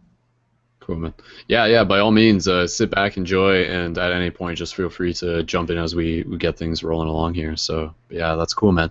And I mean, what's really exciting is that with every every person who comes into this brings their own unique experience with them, and everybody dreams differently. So I mean, it's really neat to again, you know, just people just be like, oh yeah, you know, like I vividly dream every night. Some people are like, I barely remember my dreams, and then start getting into ideas, and again, you know, like the idea of like the shared dream experience, that I feel is like that's like the frontier that we're like working towards. I feel like we're like Star Trek, like going off and, you know, like new frontiers, like in that shared dream space. Like eventually, you know, like 20, 30 years from now, like what happens when that actually becomes like a common thing? And then every night when we go to dream, it will be like logging into a virtual reality internet, and it's just like, okay, I'm gonna go like hang out with my friends online, aka in the interverse, and then we like do that, and we'll probably have like augmented reality that we'll be able to incorporate into our dream space and stuff like that. I mean, these are all ideas that I've brought back from the future, obviously, but we'll see.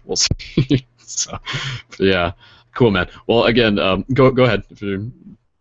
No, I just realized the mic was on, so sorry. Okay. Everyone. Cool, man. Awesome. Well, thanks again for joining in.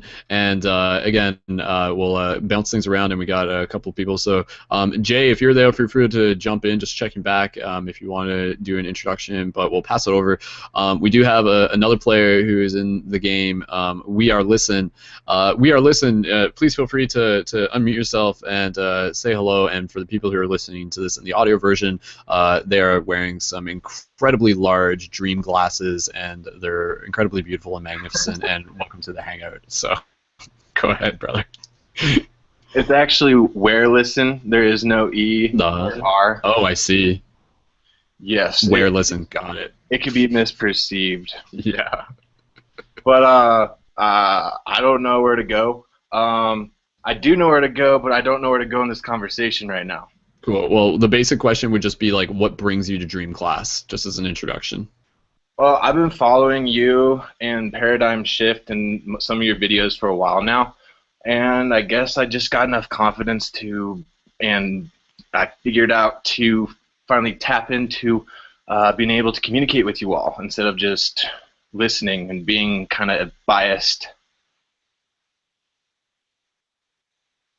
But yeah, I've been following you for a while now, Brendon, and dude, as you know, you inspire me. I just wanted to say that to everyone else. So cool. Well, dude, thank you so much. It's always exciting to be able to just have the space where we can inspire each other. So I appreciate you bringing your badass glasses to the conversation. Where did you get those things? They're huge. They straight out of the dream. When I got in the music festival scene, they just kind of fell in my... that makes sense. Yeah. Cool, man. Cool. Awesome. Well, dude, thanks again for joining us here, and yeah, much love. Much love to you. I will just say again, you know, this is like a sort of side note, technical thing, just before we jump into things.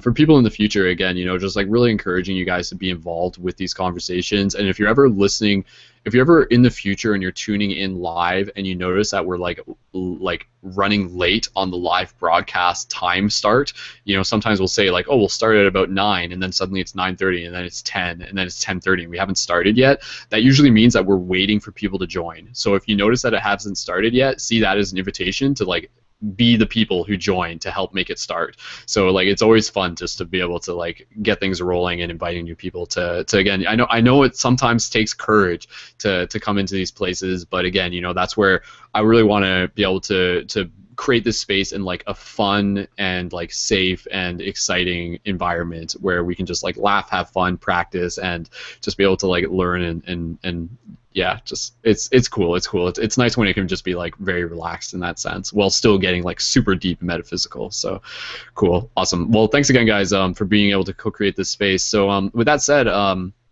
again, you know, like I mentioned, there was a couple. Okay, I'll just share my experience now, just of one of my dreams from earlier in the week, and then opening up the microphone to anybody else who wants to jump in, maybe share some of recent dream experiences you've had or crazy experiences. Brianna, you were did you open your microphone there? Did you want to jump in with something, or was that? I was going to share a dream experience. Yeah. Yeah. Okay. Okay. So I'll share one, and then Brianna will share one as well. So earlier in the week, and this isn't like a super long story because to be honest, I can't really fully remember all of the dream, which is an interesting thing in itself. And we talked about before the idea of like why can't we fully remember our dreams? it seems, and this was all just explain this is in context, it seems as if we have our waking memory and then we have our dream memory. And I sort of visualize these as if they're almost like two clouds. And so like you can think of like we're like underneath the clouds, and like we attach like a cord to the cloud in order to be able to create the connection, which allows us to establish the connection to the memory. And it seems that like within our waking state, we're constantly connected to the cloud memory of our waking consciousness, and that's like a pretty solid cord.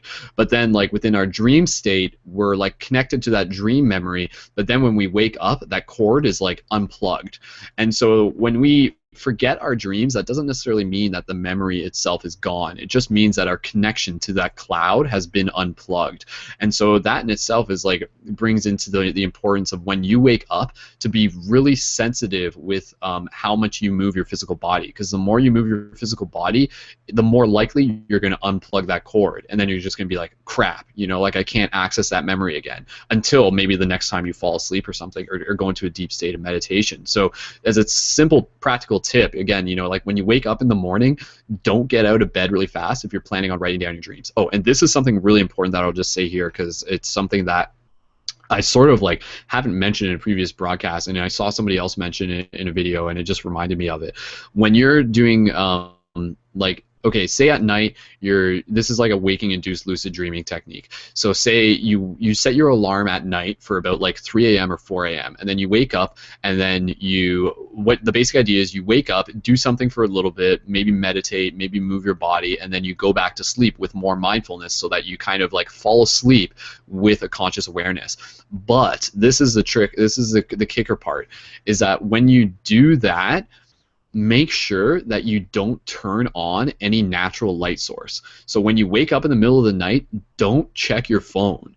Don't check your iPad. Don't shine that light into your face, because that's actually going to like shift some of the chemicals, like even like, you know, like the melatonin and things like that, and it's going to like prevent it's going to sort of like do something physiologically to your body that will prevent you from being able to like maintain that acute degree of sensitivity as you go back into your sleep. So this is something that like honestly, like until somebody like said it in a video, I was like, shit, you know, like I forgot about that, because I was like literally doing that, where I would like wake up in the middle of the night, then I would like check my iPad and I wouldn't think much about it. So what I'm going to do tonight is I'm going to wake up and like make sure that like I'm not going to check my iPad and stuff.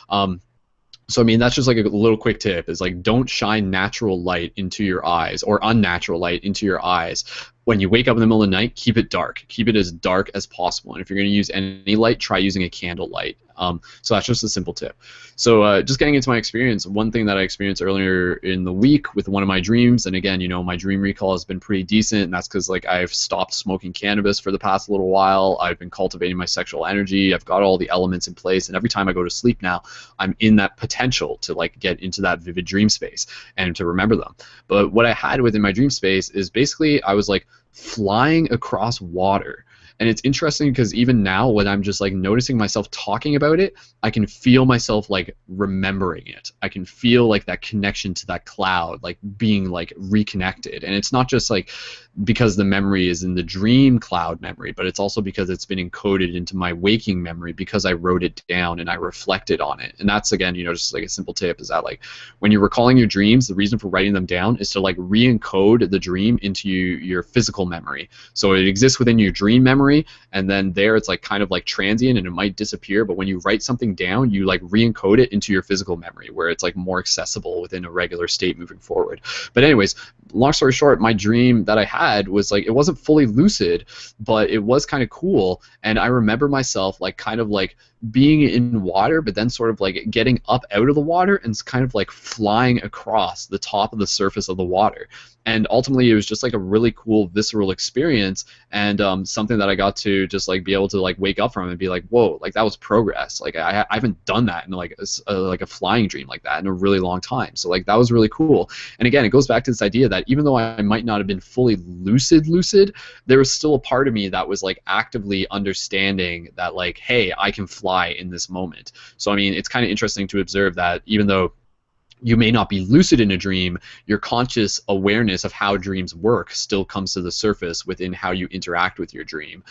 So I mean, that in itself is a really cool thing that can just bring up cool experiences. And also Bryan Cranston was in my dream for whatever reason, and I can't fully remember it, but I know he was in it. Like I just woke up and I'm like, yes, Bryan Cranston, like, thank you for being in my dream. That's like the dad from Malcolm in the Middle and the guy from Breaking Bad, and he was like, there was like humor related to it. And actually, maybe I'm just thinking about this now, but he's actually going to be Zordon in the new Power Rangers movie. So maybe I was like seeing into the future, because I feel like he's going to be like some sort of metaphysical teacher in the future. So maybe he was like talking to me through time, because like we're the Power Rangers or something. Whoa, man. Anyways, so I mean that's just an idea. But again, so that was just like an experience that I had, and then there's a couple other dreams, but I'll mention them as we keep going through the broadcast and just passing the microphone around. So yeah, those are my experiences. So Brianna, we'll pass the microphone over to you. You said you had a dream experience that you wanted to share. And go Power Rangers! Sorry. Yeah. Okay, go ahead, Breezy, and as close to the mic as possible, just as a double reminder. Yeah. Well, can you hear me okay? Yeah, testing. Yeah, it's okay. So the dream I actually had probably when I was in high school, but I feel like it's been coming up a lot more for me in my mind. Like, you know how you have a memory pop up and you're like, whoa, like, why did I remember that just now in this moment? So that's been happening to me with this particular dream, and I think it's important because I don't know if you've heard of this third wave of ascension that's been going on for this summer, and it's supposed to like reach its crest at the end of August. Anyway, so my dream was like September. Oh, okay, yeah. So learn more about that later. But the dream that I had was about. I was kind of similar to your dream, flying. It was a flying dream, but I kind of like awoke within the dream. It was very vivid, and like it kind of became lucid.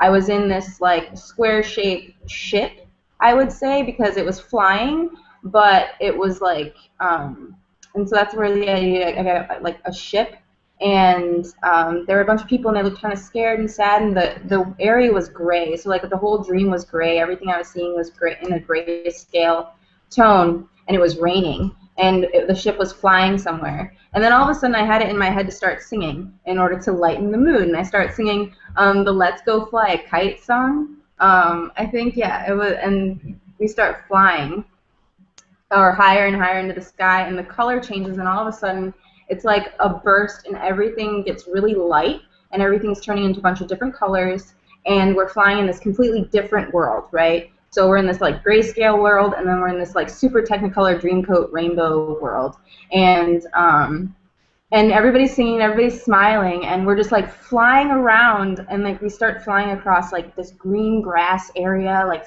across plateaus and everything like that. And I look down and I see this person running under us, like waving their arms, trying to get our attention on the ground, and I'm like, oh, they want to fly with us. So like my thinking, let's go pick them up, turns the ship.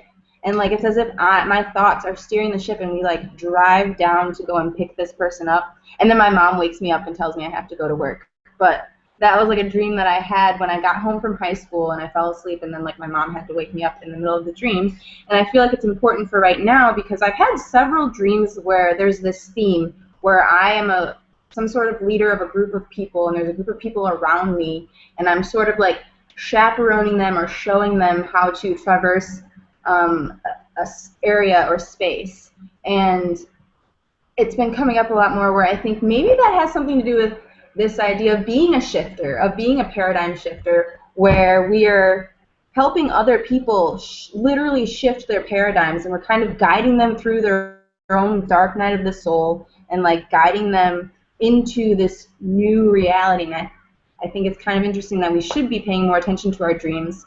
And recently, I've been doing this meditation called a Merkaba activation meditation, and it's been causing me to have these more vivid dreams. I wouldn't say they're like profound in any sort of way, but I wake up remembering them. And my boyfriend Nick is the one that teaches them. He's over here in the corner. Say hi. Maybe you share with us. You know, it's really interesting. I just studied the Merkaba light body breathwork off of Phoenix's guided breathwork from 3 Days of Light. And I watched your video, I believe, Brendon, that you recorded of Phoenix basically over and over and over again, and then developed this practice. So, yeah, you rock, man. But yeah, I was going to go on to say, you know, on this topic of lucid dreaming, just reiterate what I was telling you about earlier about my experience with a lucid dream and Merkaba activating. And it just really struck me, you know, when you were talking about, you know, really tapping into the potential of lucid dreams, sitting down and meditating in a lucid dream or something like that would be also probably very intense and powerful. You can, like, just think that thought. So in a lucid dream, I became lucid in a moment of the dream and just had the thought that, man, I got to do something like real powerful, just real crazy, because I've just realized I'm dreaming I can do anything. And having studied the Merkaba activations, like, luckily in that moment I just had the thought, you know, to do a Merkaba activation. And so in that waking state in the dream, I have the thought, and then the thought comes to me to think of a sound, or think of the sound of a pyramid.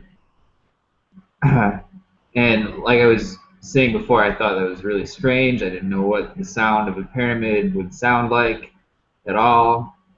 So I just thought the words sound of a pyramid instead.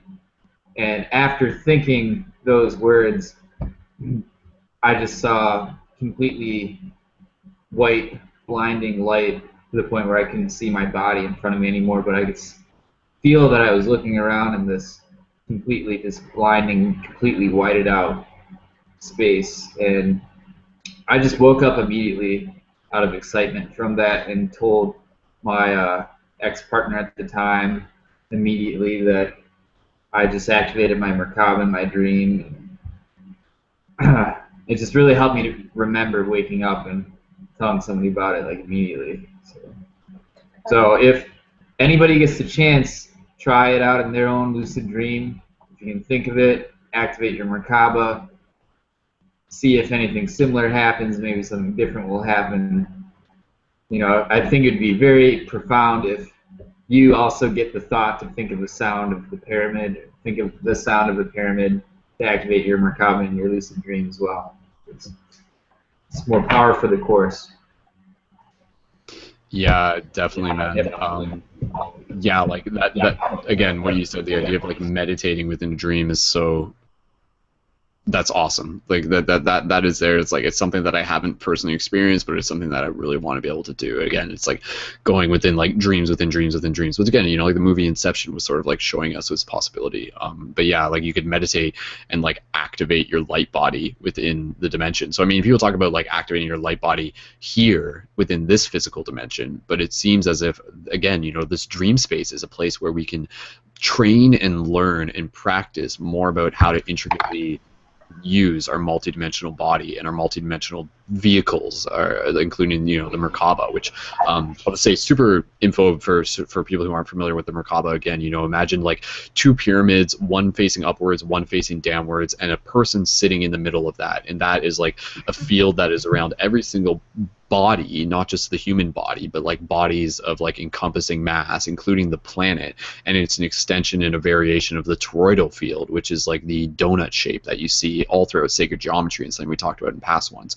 And so again, it's something that is an extension of the physical form that is in itself like what I almost think of as like divine technology. It's like divine, like innate technology that again like allows us to traverse through dimensions. But again, it's still like mysterious, and it's still something that we're like opening up to and remembering and learning more about. But yeah, there's more to it. But go ahead, Nick. Passing it back to you. Yeah, and you know, something along those lines too, maybe a Kundalini activation in a lucid dream. All right, I want to activate my Kundalini. would also be interested to see something at that level happen. Yeah, I guess I thought of another lucid dream that was, I don't know, pretty. I'm still not sure the symbology of it, but it was very recent, and I was sitting in a room full of people, and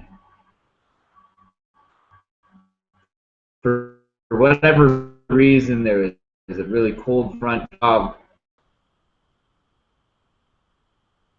people along each side of me, and where they were getting frozen to death. They were becoming like petrified, frozen by this cold coming in, and it would just slowly get closer and closer to me. And as it got nearly all the way up to me, the people closest to us, or to me, were terrified and were freaking out that this was happening. And in the dream, in result of them freaking out, I turned to them and just told them just not to worry about it because we're in a dream. And as soon as I said that, everybody became unfrozen, and we all like got up and like walked to the next part of the dream. And I forgot what we did at that point of the dream, but it was like everybody was dying, freaking out. So. Oh my god. Just, you saved everybody's life. Yeah, just like, hey, we're just dreaming. Yeah. Don't worry about dying. And it was like, oh, we're not dead. Just kidding, I guess. Yeah, that's really interesting. Yeah, again, I think that's like a recurring thing that we notice within dreams is that when we're dreaming, we'll be like locked into this illusion, and it's like it's like being in the middle of a movie, and you're just like oh my god, this is so real, and then someone's just like cut, like take two, action, like adjust that camera, get some more prop explosions going over there, and you're just like, oh wait. Oh yeah, I forgot. This is a movie. Like this isn't real or something. So it's the same sort of metaphor. It's just like, oh yeah, this is a dream. And then doing that, it like not only sparks your awareness, but like the dream characters, which are an extension of you, respond to that as well. So it makes sense what you just said as like a good example of the idea of like how like awakening within a dream, at some point can sort of like completely like dissolve the illusion of the story in that mode. And then again, it almost like brings it into you. It's just like okay, so it's just like, so what do you want to do then, because it's just like this was coming through you, but then suddenly you have the opportunity to like be the director in that moment. And sometimes if you don't know what to do, people just like stand around there like waiting for instructions, or like you said, it just like move on to something else. So yeah, again, I think Nick, I think that's like a really cool and humorous example of just like the way how the dream space works, and just reminding all of us to just sort of like check in with like there's almost a parallel to that between like this reality, the dream space reality, and this reality. Like it's just like this idea of like not getting too far into this, but like people are just like so connected with this physical dimension, and they're just like so intimately like holding on to it, and they're just like, yes, like this is it, and then like a time comes where I was going to say they die, but maybe it's like doing like psychedelics or something like that, and suddenly it's just like they like let go, and they're just like, oh shit, like why was I holding on to that so tight or something like that, like was that really important or whatever, like what is important, and then it just sort of like dissolves some of those illusions that ultimately we're in some ways creating for ourselves. But again, those are just some thoughts, trying to put those into words. Speaking of psychedelics, why go ahead. Taboo? What's that? Speaking of psychedelics, why are they so taboo, and why are they so frowned upon in this day and age, even though they're being more and more used every single day?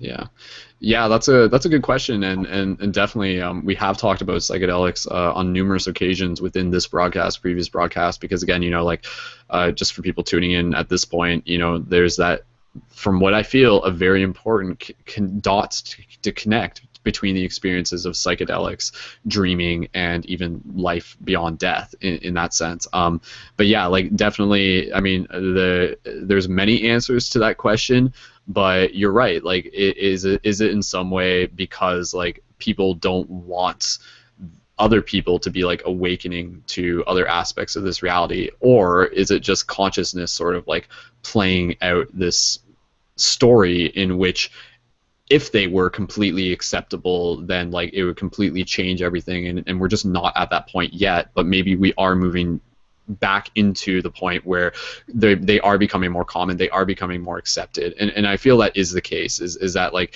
if they were completely like accessible and legal and everything, I feel like we would in some ways like lose control of like the intention of like respecting them or something like that. So like, to be honest, I'm glad that they're illegal, just because it's something that like the conversation is so serious. It requires, from my opinion, so much like respect that it needs to be like slowly approached. And since they've been illegal, it's allowing that conversation to slowly emerge. But obviously, we're seeing, with things like MAPS and multidisciplinary association of psychedelic studies is doing lots and lots of research about how psychedelics are helping heal people, and definitely expanding consciousness in that way. At least those are my thoughts. If anybody, I mean, we can talk a little bit about that, but let's keep going with the dream things. But yeah, where listen, did you want to jump back in? Go ahead. Of course, you're saying respecting, and I'm sure that goes hand in hand with abuse.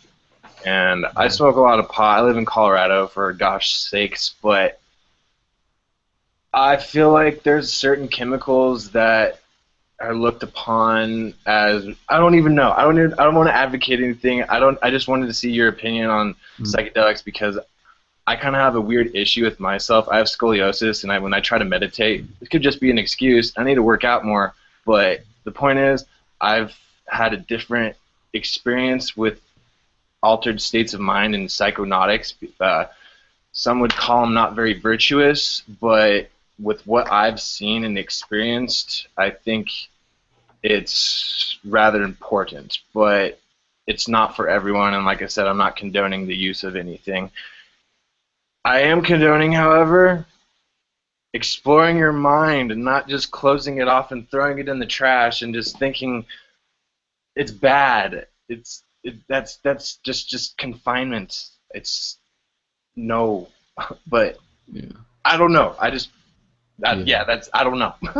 Yeah, I think what you say there is important, because like as a society, as a culture, I think it brings into this idea of like, are we like being fearful of psychedelics, or are we just being reserved? And it seems that in some cases, it's this fear-based idea, and we're creating like we're creating like propaganda as to like telling people, like we're literally lying to them and saying it's just like, oh, this is like stuff that will like just like mess you up and everything like that. But at the same time, if it's not approached in a way that if it's approached in like a certain like scenario, then it can be very harmful, and these things like do have the potential to be dangerous, because like you're working with a very delicate thing, and that thing is the mind. And for some people, like like it can be very traumatizing for them to go into an experience like that and not have the education and the support ahead of time. So I mean, again, like I think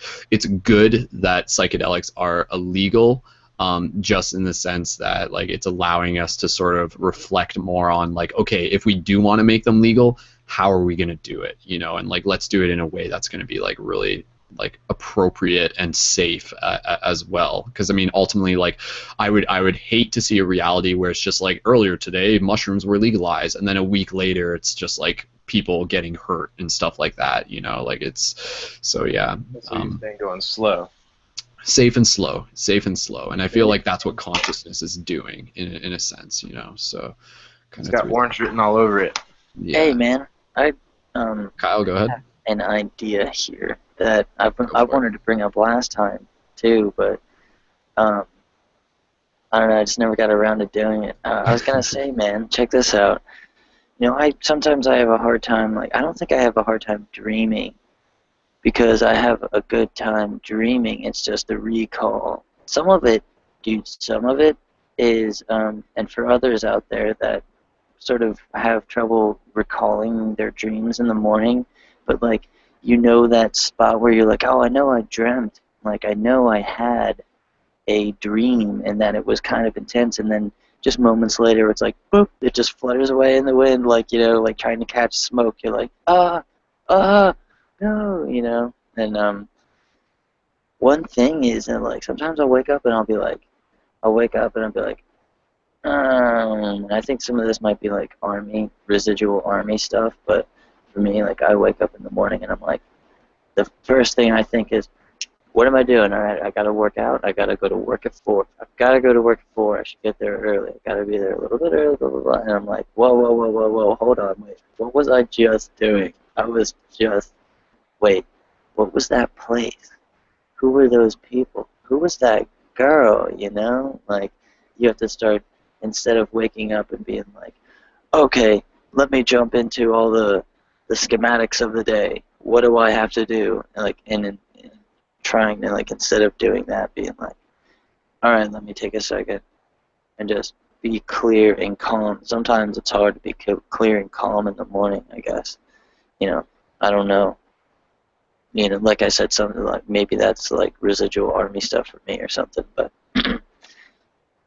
you know, but trying to wake up and then just like breathing and then like thinking about nothing and trying to stay in that space of lucidity. I think I just figured something out, Brendon, actually, in my head. Maybe it's also that I get so focused on trying to do tasks and things during the day, and sometimes I lose sight of being in the moment and being present, you know? So maybe that might have something to do with it, because I try and focus so hard on like what's the next article I'm going to write. I wonder how people are reacting to what I have written. How is that helping change people's lives? You know, am I doing a good job? Am I doing, you know, I get so wrapped up in my head that way. And it's like I kind of catch myself and think, like, I don't really Check your microphone, Kyle. You kind of turn it It's like, okay, it's like I don't really think about the dream world that much. But another aspect I wanted to bring up on that same note, some of that overthinking causes severe daydreaming, and that's something that we don't talk about a lot, is daydreaming. Like, some people out there who may not have avid night dreams could be very super avid daydreamers like me. I know in the dreaming at night and dreaming at day, blah, blah, blah, remembering it, but daydreaming, if you daydream a lot like me, I will go on crazy tangents and I will create all these crazy scenarios, and then like there'll be some bad guys coming in, and then I gotta do some superhero stuff, and then I end up like flying around in the Matrix, and I'm like, hold on, wait. We don't actually want those people to start running through the house, you know what I mean? So you're like, don't think those thoughts. But I don't know, does anybody else out there daydream like that? And can anyone else relate to the busy-minded set, like waking up and starting to think about other things instead of relaxing and just being like, it's morning time. That was a really good spot to be in. Some mornings that's easy to do, but other mornings, you know, it could be hard or difficult for people to be like, to just sit there and be in their mindset and try and remember dreams. That also relates back down to swings. But does anybody else out there like feel the same way about any of those topics? Anybody wants to jump in? I don't want to take all the first jumps, so anybody else want to jump in on that, feel free. I thought I said the worm sort of raised his hand or whatever. Worm. Worm. I daydream a lot, but I just think it's thinking about a lot. I kind of get distracted. I know, but don't you see, like, I think about a lot too, but that thinking about a lot I usually end up in the crazy spot in my mind where I'm like, whoa, how did I get here? You know, and like that will actually like evolve into another portion of something. Yeah, I get in situations like that, but the ones that happen, like when I can almost think about something that's gonna happen, or I know to make the right choice, and then I get to like a dream world, like in the real life, like I'll be like by a waterfall, by people I never met before, you know, like chilling out, having a good time, and it's just like, whoa, that was only because, you know, I listened to one intuition, and it was like a crazy thought, you know. Yeah. Now, I've had that experience too, where you actually sort of mend reality a little bit by daydreaming and creating new concepts in your mind through daydreaming, and then you're like, I think that's kind of what led me to go to Main Street those couple of days. I got an intuition. I was dreaming, you know. I was like walking around Main Street, and my mission was to hack the Matrix and somehow silently spread the love, or whatever. You know, silently waking people up and just walk around and get comfortable. And like, because I had a couple, you know, of daydreaming, like an intuition. I woke up with an intuition, and I just thought about it for a while, and I was like, I had this idea in my mind, and you know, as I daydreamed about it, what I went and actually did was a little different, but still, I went and I meditated. I actually went to the University of Delaware campus, and I just found a bench on campus and sat down and wrote in my journal for a little bit, and propped up and meditated, and just focused on frequency and vibration of love, trying to radiate and permeate that outwards. So I did.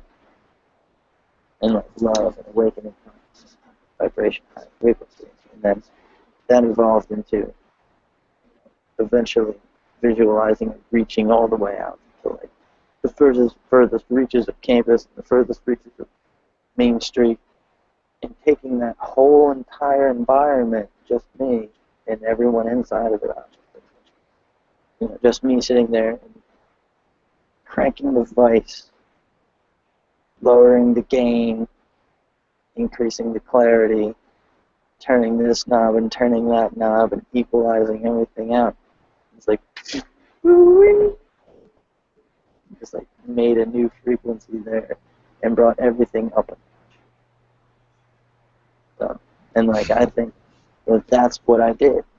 That's what eventually led me to Main Street, to doing those things. And you know, also, and those ideas stemmed from the last dream class, where I wanted to go get those herbs, and I was like, well, I'll go to Main Street because they have the co-op. And then that turned into, maybe I shouldn't. Eventually, later on, that was like, okay, maybe I want to go to a coffee shop with the Wi-Fi and just sit and drink some coffee and write on my laptop. You know, just write and write and write, do all these other things. You know, that's what that ended up being. And that's what, I don't know, that's just sort of where my venture split off and took me to. I'm just gonna thanks, Kyle. Implying Jamal, I probably pronounced your name wrong. Go ahead, dude, jump in. I think he had something to say in reply to earlier. Just we can't hear you, man. If your microphone is, it looks unmuted. I know he's just laggy, so it's going to take him a second to catch up to our future. Oh, no. Yeah, we can't hear you right now. We can't hear you, man. You might need to try fixing your mic. Unplug your microphone. Whatever. Try doing the unplug, replug. I was just going to say real quick, you know, like when the day comes in a parallel reality, if I get to like create a society from scratch or something like that, I would love to like make a rule of like when people wake up, they like have to have at least like an hour to just like chill out and do like whatever they need to do without having to feel rushed, and encouraging them to like get into that space where they can like relax and remember their dreams. And another thing that I just wanted to say real quick is that within my own practice, one thing that I've been noticing is that if I wake up in the morning of like early, maybe around like 6 or 7, and I like do a bunch of stuff I need to do, and then I go back to sleep at like 9 a.m. for like an hour, when I go back to sleep, that nap, that sleep then is like really potently potential for like visceral experiences in lucid dreaming. Like the other day when I was doing it, I was like able to like notice the sensations in my body as I was like feeling the sort of lifting in my chest of like my like astral body sort of like leaving my physical body, and that's when I had like a vivid, not super vivid, but a moment of lucidity within like a dream. So I mean, those like waking up in the morning and then like going back and taking a nap early in the morning still is a definite potential for like getting into that dream space again. Implying, did you want to go ahead? Try again. Dude, no, we can't hear you, which is unusual because you totally had it working before. And we'll just let you jump in there. Yeah, go ahead. Try again. If you need to like leave and come back, that's not a problem. But yeah, like again, like daydreaming. What is daydreaming? Daydreaming is using your imagination, and I think like that's like such an important thing. And you're right, Kyle. Like I think it is something that like more people should do. More people should practice doing that, because like it's funny to think about the idea that like daydreaming is such a valuable thing, because again, it's like flexing your imagination. I encourage people to do that. Just like in the day, if they're sitting on the bus, practice visualizing something as richly as possible. Visualize not just like the concept, but visualize like your presence in that space, kind of like what we do through the guided meditations. Like imagine like the sensations of like the air and the texture. But again, like when you get into a lucid state, and say suddenly you're just like in a place where it's just like, okay, you have lucidity, what do you want to do?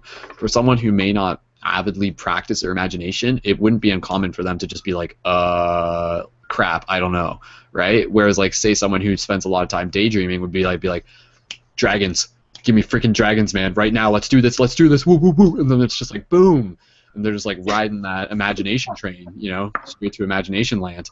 And so I mean, it's just like use your imagination in the day, so that when the time comes when you're like in that lucid state, you'll be ready and you'll have like that reflex engaged. So I mean, I'm practicing you're using your imagination. Again, the nation of the magi, the imagination, is something that you can do within your waking state.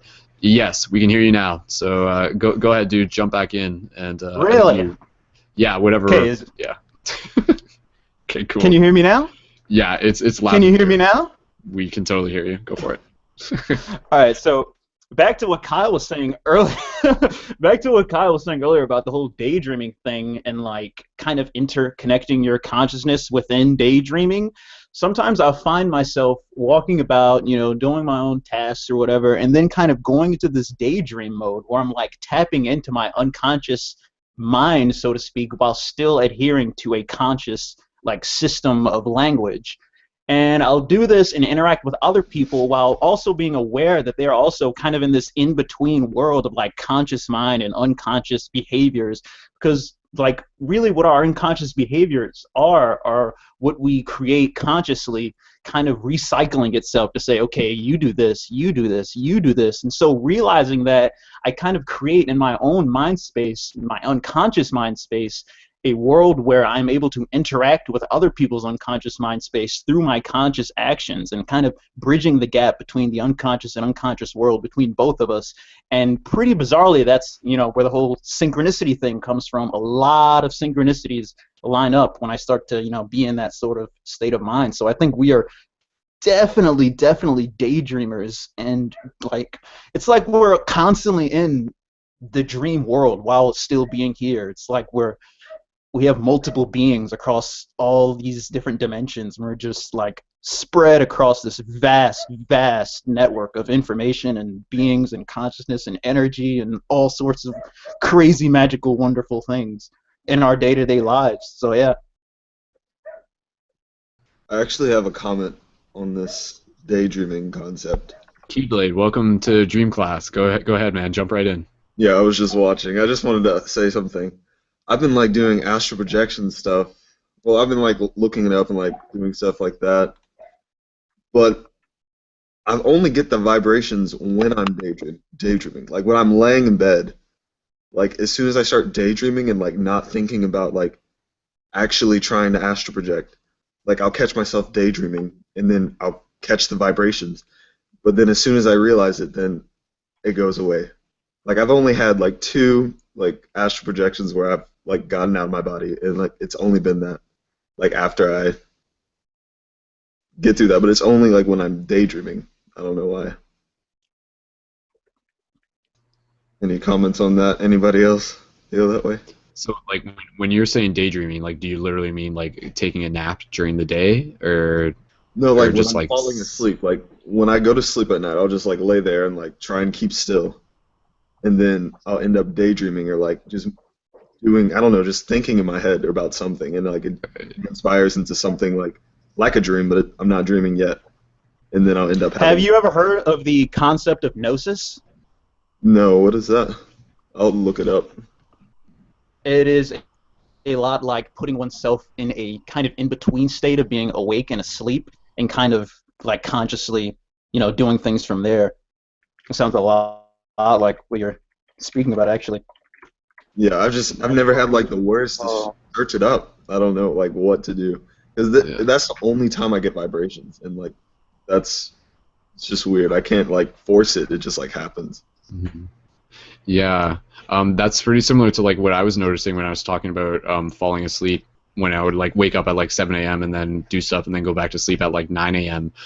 Because again, my body's awake, so I'm like consciously able to like observe all of these like sensations happening with my body that is going on, and and some people who may not be familiar with it, like it may be sort of like kind of like really weird because you're just like feeling and then I was like even able to notice like it's sort of like a paralysis in my body, but again I wasn't scared. I was just like, oh, I can't move my legs right now. How cool, so I was just sort of like observing all these moments, and so I mean, yeah, like it's that's a part of the process of like doing the dream practice, is to just like understand like these sort of natural things that happen to the body as we begin to transition from waking state to sleeping state. And part of it is like subtle vibrations within like what feel like vibrations, or electrical sensations, or shifting within the chest, and sometimes even like sort of like a sensation of like falling backwards into our bed sort of thing. And again, like the sleep like the physical body paralysis, like these are all sort of like aspects of like your body falling asleep but your mind staying awake, and then you begin to transition. One thing I do just want to say is it's just like related to this. As I've been sort of like again working towards putting my attention towards this dream practice, what I've actually been able to really notice while sort of in this state of like falling asleep and just relaxing on my bed, or like even just like kind of doing it from like a meditative place, is really being able to listen to the thoughts that come into my head, and really being able to observe them, and almost like listening to them as if I'm like listening to like a radio station. And so I mean, like I'm like sitting there, and I'm trying to not necessarily like control my thoughts, but allow myself to just be present to what's coming through.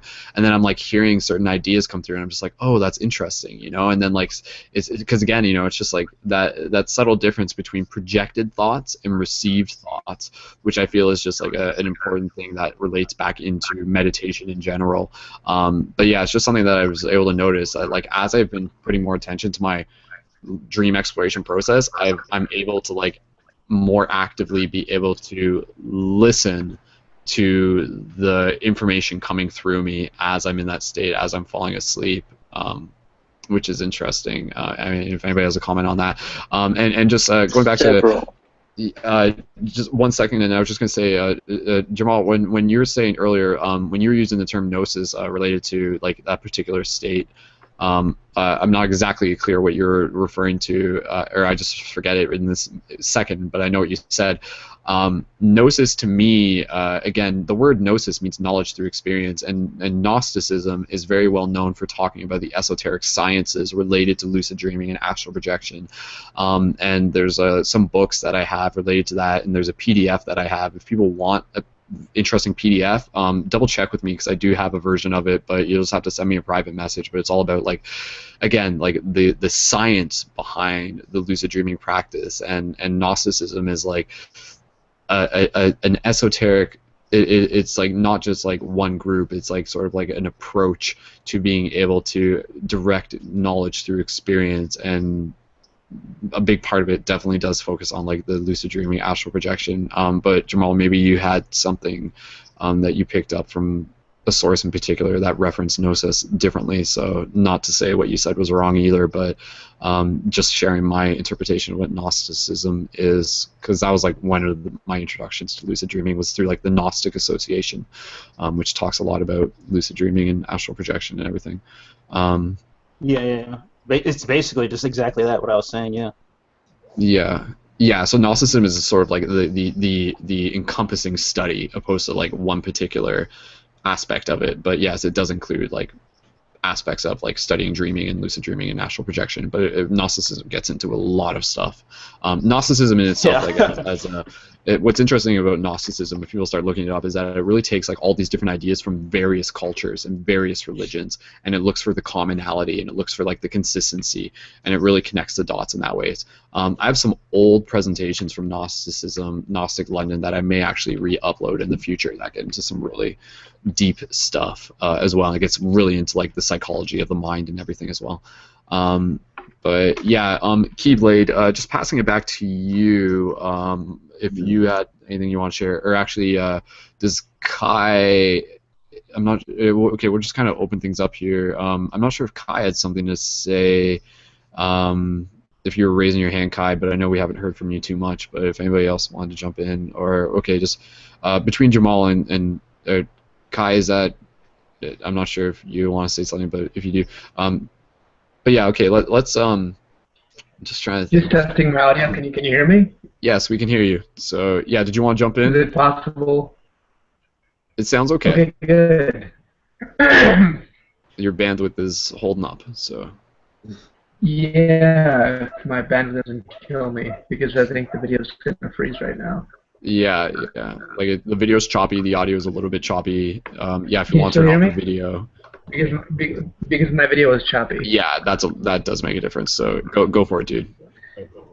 Okay, great. So awesome. I was able to pop in and out based on the conversations you guys have been having, and I love this intention that you've created, Brandon, just with dreams and stuff. A bit about me. I lucid dream pretty much all the time. Working on how to consciously astral project. That's one of my goals now. And it's interesting you're talking about gnosis, because I started researching about them.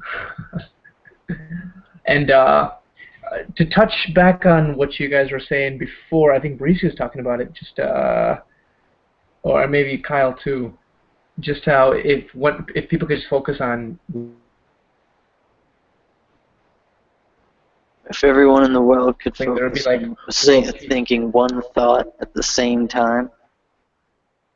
Yeah, on that. So it's kind of interesting because we're on the topic of dreams, and we're all connected, whether we know it consciously or not. We're connected subconsciously.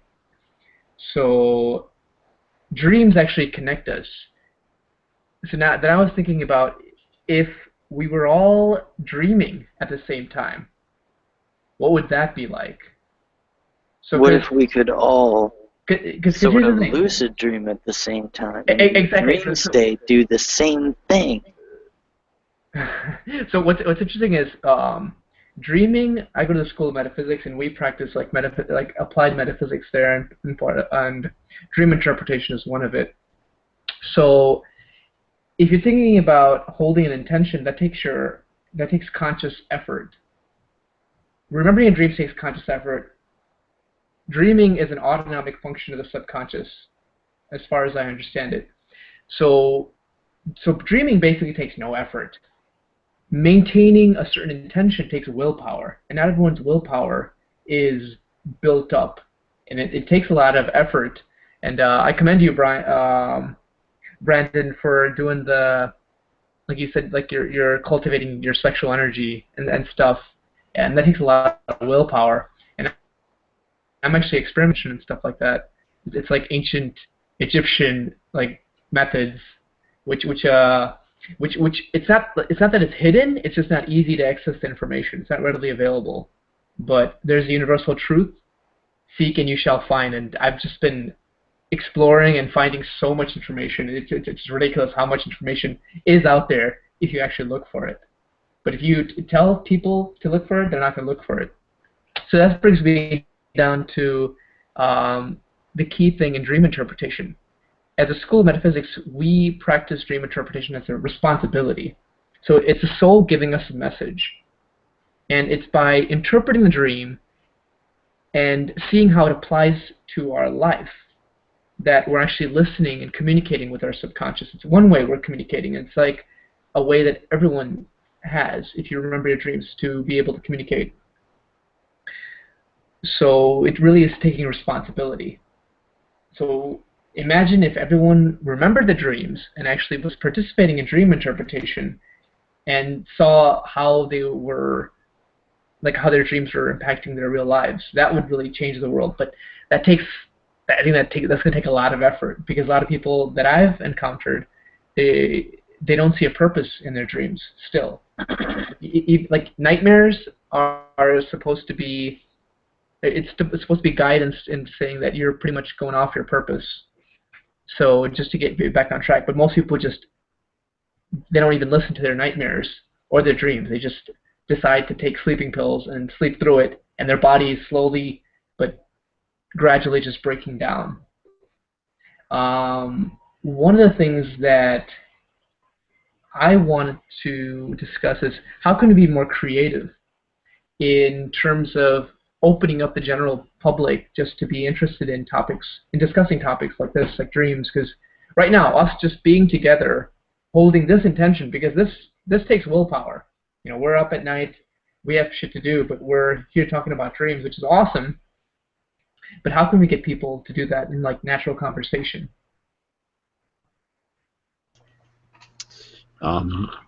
Yeah, do you want to? Is it Jai? Kai? Yeah, it's Jai. It's Jai. Call me Jai. Man. Sweet, man. Well, welcome back. I didn't realize it was you till we started talking, but yeah, it's good to see you back in the class again. And yeah, I mean, related to that topic, like that's actually something that I'm super interested about, right? Like, is how can we use things like media to bring conscious ideas into the mainstream? You know, like literally, like almost like you're like carrying ideas in like a pail of water, and we're like slowly pouring it into the mainstream, which is like, you know, literally a visualization of water, and then it's like sort of like flowing into this ocean where it becomes everywhere. It's not just like centralized into like one part of the river anymore. It suddenly becomes like spread out throughout the entire body of water. Again, just as a sort of metaphor, but yeah, like what I feel is like the way how you do it is through like sometimes you do it without them even knowing that you're doing it. And that's where it gets into this idea of sort of like ninja tactics of like being able to like spread conscious seeds. And then I'll just like share my own experience, but I mean like, yeah, like conscious media is the way how I feel is gonna make it happen. And we were talking about this earlier, how the new Doctor Strange movie that's gonna be coming out is gonna teach a lot of people. It's gonna make metaphysics cool. Like it's like that's like a way to do it. It's just be like if you can like sort of like embody a presence that other people see as like being like cool without coming off as arrogant, because it's rather just like confidence, and then like that sort of like rubs off on them, then they'll be like, damn, you know, like what's up with Joey, man? Like that guy's like so chill. It'd be like, yo, man, that's because he's like studying dreams all day and stuff like that. I'd be like, damn, man, like I want to be like that guy, right? So it's like it's not even like you have to like tell them. They just sort of like naturally will attract to your vibe. And again, you know, just my example is many of you guys are familiar with the Journey to Lucidity movies that we have online. That the saga that I'm making, which is again, you know, it takes place in a dream. It takes place at a festival, but it's very much related to the dream aspects. It's like it's kind of like waking life in a real world festival. And so I mean that in itself was like a movie. You know, I wanted to do that. I'm just like, okay, I'm gonna make a cool documentary about a festival, but I'm gonna weave in these ideas of dreaming into it so that people are gonna watch this documentary without necessarily needing to be interested in dreams, and by the time they get to the end of the documentary, they're going to learn something about dreaming. So it's kind of like inviting them to show up for something, and then like within that you just kind of like add in these extra tidbits of information. So again, it's sort of like these like ninja tactics. And I mean, for me, again, when I made that, part of my intention was to like submit that to film festivals and to like get that online and to use that as a vehicle. So it's like, how do we make vehicles for this information? You know, sometimes it's again, you know, it's almost like sometimes it can be like a Trojan horse or something like that, you know? And I mean, like, to be honest, like that's something that I'm still working on, and it's still something that I'm going to be approaching. It's like, how do we make, obviously the internet is a big way to reach people instantaneously. How do we make cool media that can potentially go viral and relate to themes associated with consciousness and conscious expansion and dreaming and everything like that? So we're doing it. Like, we are doing it. Like, it is already happening, totally. And I mean, like, even a podcast like this is a way how we're doing it. So I mean, art is how we do it. Like, straight up, like, art are like one way of how we do it. And then again, just by like leading by example and those like little conversations. and yeah, no, it's definitely like if it ever feels forced, then just like sort of step back and reevaluate your tactics, because like it's and like the beauty with lucid dreaming is that, like, for me, everybody can be interested in dreaming and lucid dreaming because everybody dreams, and it is such a great topic to be able to get more people interested in the metaphysical aspects of this reality, because you can just say to them, you know, be like, have you ever heard of lucid dreaming? You know, like literally that question in itself, if they say yes, you got a conversation. If they say no, you got a conversation, right? Because like it's an interesting thing, and people are just like, whoa, you know, like, why didn't I learn about this in school? So like you can sort of be like that bridge. So I mean, even the concept of being a bridge is a really empowering and potent theme that's going to be coming up within the future of this project and society. Is like, how do we be a bridge between higher conscious ideas and mainstream culture? That is our role for some of us, to intentionally be that bridge, and obviously to meditate on that question, and it will continue to happen. But yeah, leading by example is definitely a big part of it. Jai, passing it back over to you, if that, I mean, and anybody else if they want to brainstorm around that. But yeah, Jai, did you want to jump back in? Yeah, great points that you made. My whole goal here is just to show the most liberated lifestyle, and that's what I'm doing as the metaphysical adventurer. I've kind of become like a missionary of metaphysics, and when you say lead by example, it's just purely living on like the universal laws, universal truths that are presented to us, that are kind of ideals that say people want to live by, but they don't really test it out because they're waiting for the next thing, or waiting for enough security for moving forward. And I'm saying this from experience. You can totally live the way you want, and there are people living the way you want too. So this goes back to seek and you shall find. If you want to find people who are interested in what you're interested, if you look hard enough, you'll find it, and they could be as close as like right in your neighborhood. So I've become just pretty, like, this experience has been very humbling and also very empowering. And I think one of that is just discovering, you know, what you're doing here, Brandon. I've also discovered another place, purposeful sources where you can get information, because not all the information you could find there is actually verified, so you got to be very careful. Especially, you know, the internet is a place where you can receive a lot of information, you can create information, but you have to know that this information is coming from verifiable sources. Another source where I've gotten some really good information is secretenergy.com. Yeah, you'd be surprised, like what Brandon says, if you talk with common people about even, you know, dreams, astrology, or metaphysics, how much they know about it. Like, I've been fascinating. I've been talking to like the postman, and he's like, "Oh yeah, I'm a Taurus with a Capricorn moon," and I'm like, "When did you know this? How did you know this?" And it comes into like a beautiful conversation. But I've come to find out this is the stuff that people really want to talk about, and this is something that's really deep. It's like an inner urge.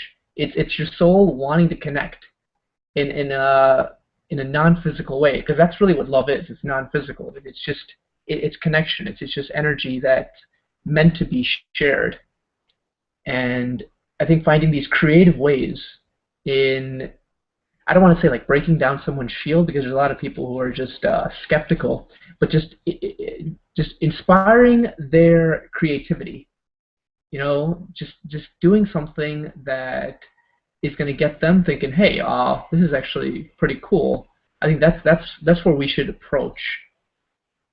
And I like what you said, it's a Trojan horse, but it's like sort of, when you say it's a Trojan horse, that image is like the Trojan horse. The whole point there for the Trojan horse was to conquer the Romans or something. I mean, I forgot the entire story, but it's just cleverly getting in there by approaching their creativity and imagination, because that's what dreams really do. It activates our creativity and imagination.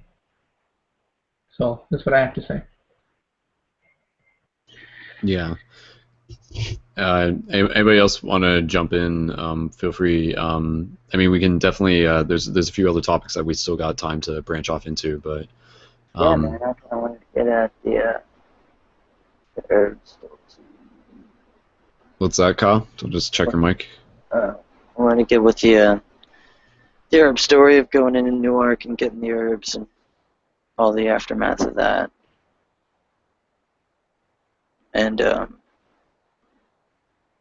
actually just sort of stumbled across in my mind what something else I'd like to sort of explain more in depth of what the idea of the shift was before, in my mind, before I got in contact with you and all this, but it's more or less the quote-unquote gift or ability or whatever you want to call it that it did. Story with the herbs going down to Newark, though. So we had that huge conversation about it. We were talking about the different chemicals and certain things like catnip and other herbs like that, like passion flower and valerian root and all these other different herbs that would help you lucid dream and get into that mindset and really be there in your dream. And with some of these chemicals that are in the plant and what they do in your body and how they're broken down, and then when you're sleeping, what do these chemicals that are now broken down and implemented as hydroxytryptamines, because that's kind of what the main thing that our brains operate on are 5-HTPs, and those are hydroxytryptamines. That's kind of like what makes our brain work, ping and fire, stuff like that. So when these herbs are inside your body and then they're broken down, they do different things and they create these chemicals that are sort of similar to psychedelic chemicals, but are off by a little bit or whatever. And you're in the dream world, and it's just kind of like fueling your connection there, fuels your connection to there, or whatever. And then this kind of like, let me see if I can loop this around in my mind. It's easier to do it when I'm writing. I'm sure I can do it now. So when you're in the dream world, and then these chemicals are implementing their, I guess, their code, whatever, it's like putting things into command prompt. It's like just adding more different commands, stronger commands, more direct commands to get to where you want to establish a connection point. Essentially, they establish a bridge, a stronger bridge while you're asleep. So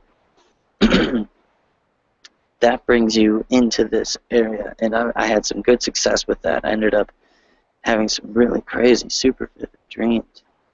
And I guess I don't really know like what you guys would consider the difference between vivid and lucid is. I mean, vivid to me is like walking around and I'm there in the place, wherever it is that you end up, being in. Sorry, I just kind of got off track for a second. So I was in these areas in my mind, and it was just so.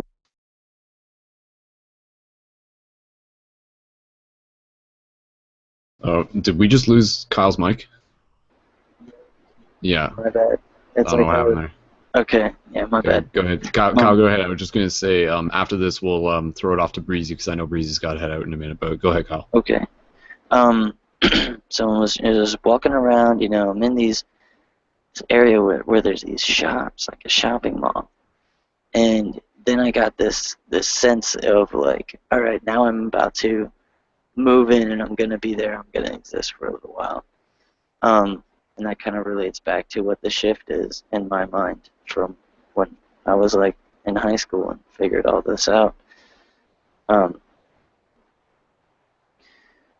Moving into the you that exists in another place in your mind, those are subconscious realms. So it's like, if you could imagine it mapped out, it's like we have here places, like mainline low vibration, low enough compressed, and it's not low vibration, but it's compressed vibration. And then when you compress vibration and energy, it's vibration. It slows down a little bit. And that creates matter. So you have a main bar, and then you have like several other places. You have like divine and gods and goddesses, and then you have just an infinite number of realities completely adjacent to us in all directions in a 4D plus 4D minus environment. And now, not to say that there isn't 5D and excessively more than that dimensions of environments, but we're talking about painted on a 3D canvas from a fourth dimensional aspect, creating the realities that we can move around to. Shifting is moving 4D plus 4D minus on a canvas, a four-dimensional canvas. And on that four-dimensional canvas is painted three-dimensional realities. That is us, that we exist in right now. And so as far as we know it, we can only see one reality, the one that we are in, one three-dimensional environment. But in reality, there is an infinite number of realities adjacent to us in all directions. Moving in a fourth dimension is moving across. We can go up, down, left, right, forward, back. But we cannot, physically go across. We can only energetically and metaphysically go across. And when we do that, we actually establish link and connection with another version of you, another physical body you. And the further you get away from your starting point, things start to get really, really weird, very, very strange. And then when you move on a subconscious level, it's different. So when you're asleep and you're moving on a subconscious level, they get more fantastic. They get more fantasy-oriented and fantasy-driven with different things, and just wouldn't at all be physically possible in this reality. But when you can train yourself to shift in this reality, you can move across to different versions of you across the way. And that's a conscious shift or a semi-conscious shift. It's being in what implying was saying. It's what sparked me to remember, to say all this right now in this moment. It's a stasis of not being asleep but not being awake. It's a version of in between. It's a frequency that's right in the in between. You have to catch it when you have to read between the lines when you're moving through that cycle of vibration. And you have to catch yourself there, and that's almost like a totally DMT-like environment almost, I guess. Not exactly. Not in the way that you would think. It's saying that, all right, that's not a good metaphor, but being in that gnosis state is it's very key to moving across. But you gotta want. I don't know, it's very crazy because there was always that fear of getting lost and being stuck and then not being able to get back to central point. But I know now that's not a thing. You always go back to central point because you are central point. No matter where you go, you are always there. So, that's I don't know, that's something that had to be said. It's had to have been said right there. And that's what makes me realize, again, that in the sleep portion, I am a master of dreams all day long because of that right there. I just had to remember that I forget to remember, Remember to remember. Yeah. No, that's what I was getting at though. Moving to different versions of you across the fourth dimensional canvas. Yeah. That's tapping into that stuff. It's tapping into you, and then you play out whatever is needed in that area. It's almost like when you do that, it's like there's a mission to be done. If you didn't do it, something totally chaotic would have happened, and horrible fucked up shit would have started spewing out all over the place. You know what I mean? It's one of those things. That's how we saw it. But yeah, man. Yeah, man. That's I mean, it relates to dreams because in order to do that, you have to be in that state of mind. And then, I guess where I'm at now, like I don't really have to like sit down and do that. I can just do it in the middle of a workout, you know? And that's essentially what it is.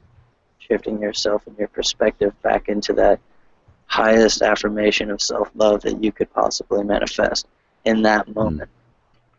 And gain the most exponentially great version of you, soul being, that you could be.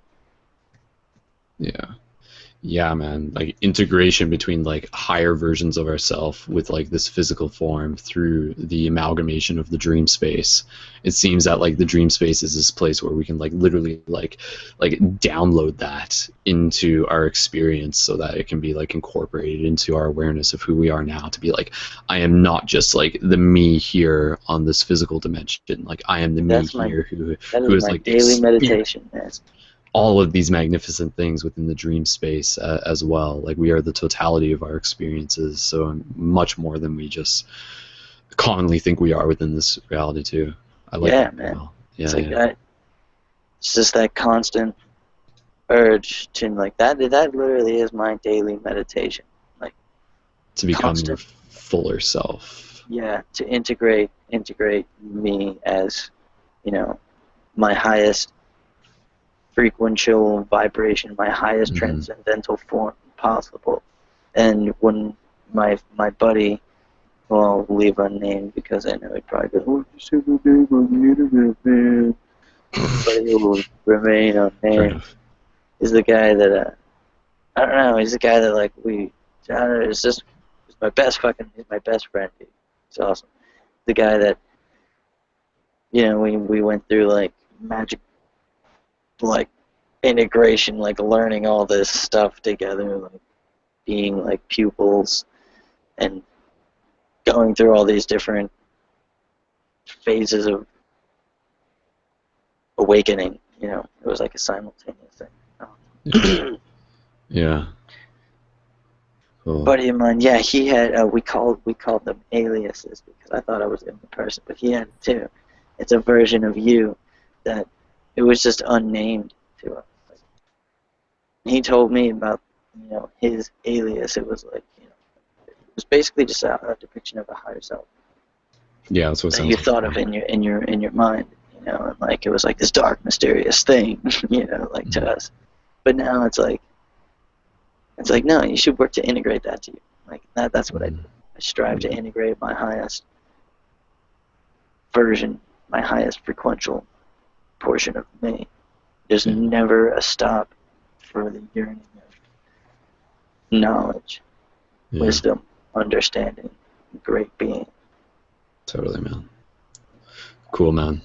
Yeah, much love, Kyle. Yeah, dude, like it's cool. It's cool. Like even just like to be able to see again us as mirrors, all of us as mirrors for like our collective growth, and yeah, like it's amazing to think that we're already 6 classes into Dream Class, which means, you know, it's been multiple months now. It's almost 3 months, and already to be able to like see our progress and yeah, like I can see, like I mean, just like the way you're talking about it now is like much different from how you might have talked about it like 3 months ago and stuff like that. So like it's already happening and things like that. Just again, like this integration with more of our higher self, and that actually so yeah, Kyle, thanks again, and I know there's more to talk on that. I just want to be able to pass it off. Brianna is going to be heading out soon, and it actually sets me up for something I want to be able to share before Brianna heads out, just because I think she would get a kick out of it. It's just a quick story of one of the other dreams that I want to share, and it's like kind of like related to something Kyle said too. But Brianna, I'll pass it over to you. Say anything you need to, and then if you want to stick around, I'll just like share that quick version of the dream that I was going to share, because it's like pretty epic. So, but either way, Brianna, do you want to go ahead? Yeah, just I guess I'll kind of stick around. But first off, bleh. Oh my gosh, Bren, I haven't seen you in forever. And talk about like I have a synchronicity report for you guys right now. So I was like going through my YouTube channel literally yesterday, showing Nick some of my old videos. And we watched 2 videos of when Bren and I met together at a mall and did an interview series. And so you can look up that interview series on my YouTube channel at Bree and Brendon Questions. But like, it's so crazy. Literally, I haven't seen you since then, you know, and like all of a sudden you just like pop up. That's so crazy. Yeah, just a little context. Bren, new player who joined the game, she's been involved with the Paradigm Shift community. The last time I think she showed up in a hangout was probably maybe 3 years ago, give or take. So welcome back, Bren. It's good to see you here again. Perfectly timed too, according to Brianna's synchronicity. So cool. Yeah, no, I actually had a weird feeling. I was like, oh, I should get online. Oh, hey, this is going on. I should join this. Yeah. Yeah, no, I got pretty caught up with college and doing some stuff in Asheville and being involved in the spiritual community there. But yeah. Sweet, sweet, awesome. Well, I look forward to hearing more about it and catching up as well. So, cool. Brianna, did you want to share anything else, or do you want me to share my dream story so that you can get the hell out of here and go to sleep? Was that yeah? Okay. Or. Well, I want to listen to your dream story now because you definitely sold me about that. But I guess before that, we'll just do. Okay, yes, share your story, and then we'll do our. Okay, and then I'll pass it back to you. Okay, so again, you know, like when we were talking about like dream stories and stuff like that, again, you know, like within the past couple of weeks, I've been able to sort of put more intention towards my dreams. Again, you know, I said like I've been cultivating my sexual energy. I've been like stop using cannabis, and like honestly, for me, those two main things, like that plus that equals the equation for like more potential dream experiences, as it does for me and as it does for anyone, and I encourage anyone to sort of practice that and experience that for themselves. But again, you know, when I'm approaching my dream recall, what I really find interesting is that I sometimes feel that there are these dreams that come through myself in the same way they can come through all of us, that are almost like something that can be very more than just about myself. Like like knowing that I've created this reality where we have this platform where we're constantly talking and sharing. I feel like sometimes the dream is just like delivering the, you know, the higher consciousness is delivering a dream experience through me to be able to be like here's something to pass on, you know, like here's something to share with the team. And basically what I had in my dream, and this goes back to Kyle's story about like integrations of our higher self, and something we've talked about in previous dream classes about like how within dreams we like unlock more courage, we like experience moments of courage and leadership and fearlessness. And what I actually had within a dream, this is earlier in the week, long story short, because there's not too much context for it, but basically within the dream that I was having, more or less, like I was literally leading like an army, and like straight up, like it wasn't a huge army, like it was maybe about like 50 people, but like it was fucking intense, like straight up, and like there was like shields involved and stuff like that, and there was tactics and everything, and there was like another group of like it was almost like ancient warfare. Like it wasn't like any guns or anything like that. It was like shields and swords and like spears.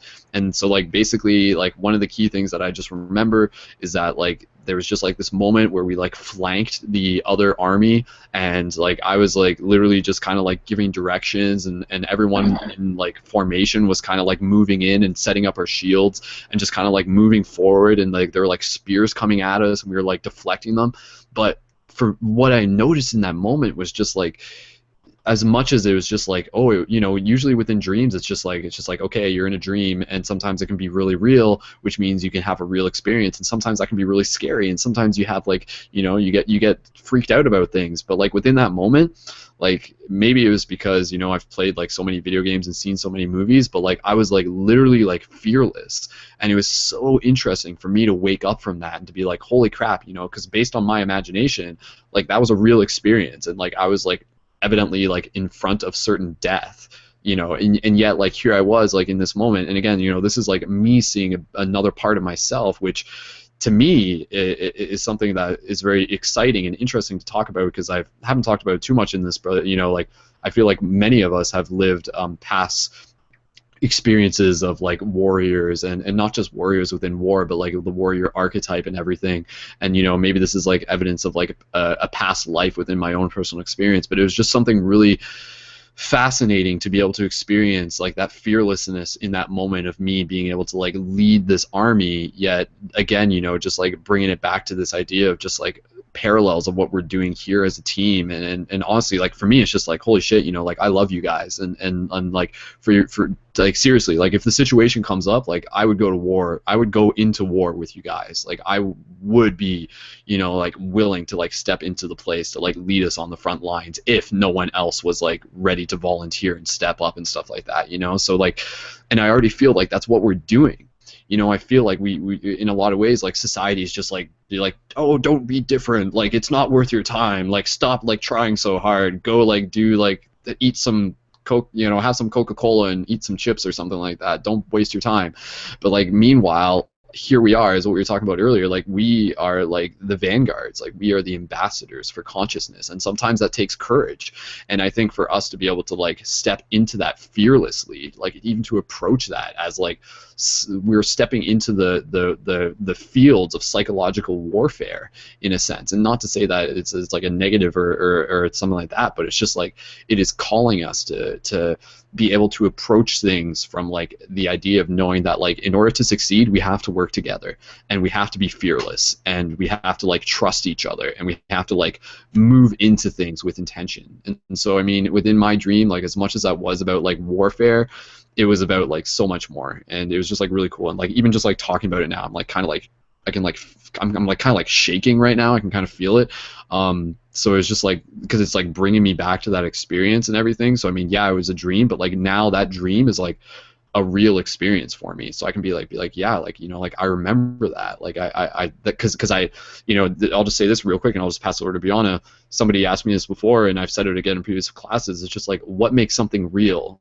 And you know, to me, what makes something real is that if there is an experience that you can learn from, that plain and simple, period, is what makes something real. So if you can learn from an experience within a dream, that makes it real, because it adds to your character, it adds to the progression of your soul. So you can get real experience within the physical and real experience within the dream spaces and everything like that. So that, at least that's just one way I think about it. So I mean, again, you know, like now that I've had that dream, that is like a part of me, like that is like a part of my experience. I have done that, and that gives me confidence in moving forward, knowing that that is like a part of myself that has revealed itself to me as like, again, you know, like a leader in the same way that all of us are leaders and everything. So I mean, yeah, you know, like I'd go to war with you guys any day. I love you guys. So anyways, much love. I'll pass it over to Brianna. Light Warriors. Yeah. Brendon. Jeez, I'm glad I stuck around to hear your dream, because it's really synchronistic in the sense that literally talking about an army, like a bunch of warriors of people like trying to create a shift, trying to spread love. Like that's one of my character names is Breezy Spread Love. So like the fact that you had a dream kind of just really roots and grounds in that we're all on the same wavelength, and it really just roots it in for me too now. I really do feel like it's important to pay attention to even these tiny, minute like alignments between the fact that I've been thinking just recently, in the last 2 days, about building an army, and then like someone else has this really vivid dream about leading an army. So kind of being on that same wavelength, but probably happened at the same time, because it was a few days ago. So I think both of us were probably picking up on something there. Brendon, I've had dreams like that before. I mean, in the past couple of days, I've never been able to recall anything like that happen. Yeah. But I have had very frequent reoccurring dreams throughout my lifetime of that, you know, rallying troops getting together for Kyle, check your mic, Kyle. Yeah. I got you. I've had dreams about that before, of throughout my reoccurring dreams throughout my lifetime, of that rallying the troops, getting ready for the battle, getting people together, just for, you know, like there's a spiritual battle going on, We're fighting it. Mhm. We're Yeah. winning it. And we're still opening up to it. And I mean, this is something that we'll open up into more in the future. But like, yeah, like, stay tuned for the next global meditation. That's all I'll say. I just want to pass it over to Brianna because I know you're about to head out. So, Brianna, anything else for the shifters listening to this? Yeah, just get in touch with me, stay connected, follow my socials for cool updates on consciousness festivals, retreats, events going on in Michigan. I'm the admin leader for Metro Detroit, Grand Rapids, and Livonia, so check out those Facebook pages, and I'll try to link events there that you guys can check out if you're in the area. And I have it, but there's things going on where it's going to be a really hot spot right now, especially with Detroit, and there's a revival there. And there's a whole bunch of other cool things surrounding Detroit, and the fact that it's an underground spiritual center, plus there's like an article we found related to being a cosmic portal that you guys will have to later. Anyways, before I talk all of your ears up, I just want to leave you guys with a message. Stay healthy, stay light, and don't give up the fight. Breezy out. Cool. Thanks again, Brianna. Nick, thank you so much as well for tuning into this. I know the audio was a bit choppy there for people listening, but long story short, Brianna was just mentioning some of the paradigm shift communities that she's an admin for in the Michigan and Livonia and Detroit area. So again, you can check and connect with those through the main website, through the team map as well, and always inviting people to create paradigm shift communities where they are. Long story short, I'll mention this as we keep going, but we have an admin meeting on Thursday, and that's where we talk more about creating physical paradigm shift communities for those interested. But yes, Brianna, Nick, thank you so much, guys, for being here, for taking the time, for bringing your presence into the class, and we'll see you guys in the dream space. So until next time. Cool. Peace, guys. Awesome. May the force be with you. Thanks, Yoda. Cool, guys. All right, so let's keep bouncing around here on some topics. It's about 1:22 on my end, and like I said, we're going to put a cap at this at 2 a.m., which means that we'll wrap up with our closing meditation no later than 1:45, and that gives us about another 20-ish minutes to just be able to bounce some ideas around. So, long story short, I'll just say here, just so we can get it out of the way, I did have another lucid dream experience, and that was when I fell asleep. Again, when I woke up at like 6 a.m. and then went to sleep at like 9 a.m. And then that for me is like when I sort of had a fairly mild lucid dream experience, and it wasn't anything super vivid, but it did happen, and it wasn't anything much. It was like me like trying to jump up over something, but I wasn't able to do it properly, but it was still success and noted in terms of my progress and everything like that. But that was just something I wanted to share just in terms of my own progress. But yeah, let's keep bouncing things around here, guys. Maybe we have some questions that we want to ask for the group, or if anybody has any other experiences that they want to share. Kyle, I know you were talking about some other like warfare oriented dreams. If there's anything more that we want to hit upon there, we can, but let's definitely just sort of keep things open for anything else people want to get into it. And I will say, guys, like, like honest bonus points for you guys for being up. And we have about 5 viewers tuned in live at this point. Bonus shout out to our 5 live viewers. Like I just feel like we're sort of like we're just like in this like bizarre hour of the night. It's just like, who the hell's up at this hour talking about dreams? It'd be like, oh yeah, those crazy shifty kids. So. But yeah, guys, opening up the mic to anybody who maybe has an idea or a question that they want to throw out there to the group, or anything that they feel called to share. By all means, go ahead. Hey guys, my name is Sherman. Sherman's here. Sherman, can you step closer to your mic? Or just... Hey, is that any better? It's better. Cool. Welcome back, Sherman. Hey guys. I just wanted to ask a quick question. It got worse again, I think. Is this any better? Yeah, it is. Just eat your microphone if that's... Yeah, that'd be perfect. Gotcha. All right. I just wanted to pose a question. I don't know if it's already been posed, but my initial question was, does anyone have any experience around the whole, I guess it would be equivalent to the middle or early of the night bathroom break?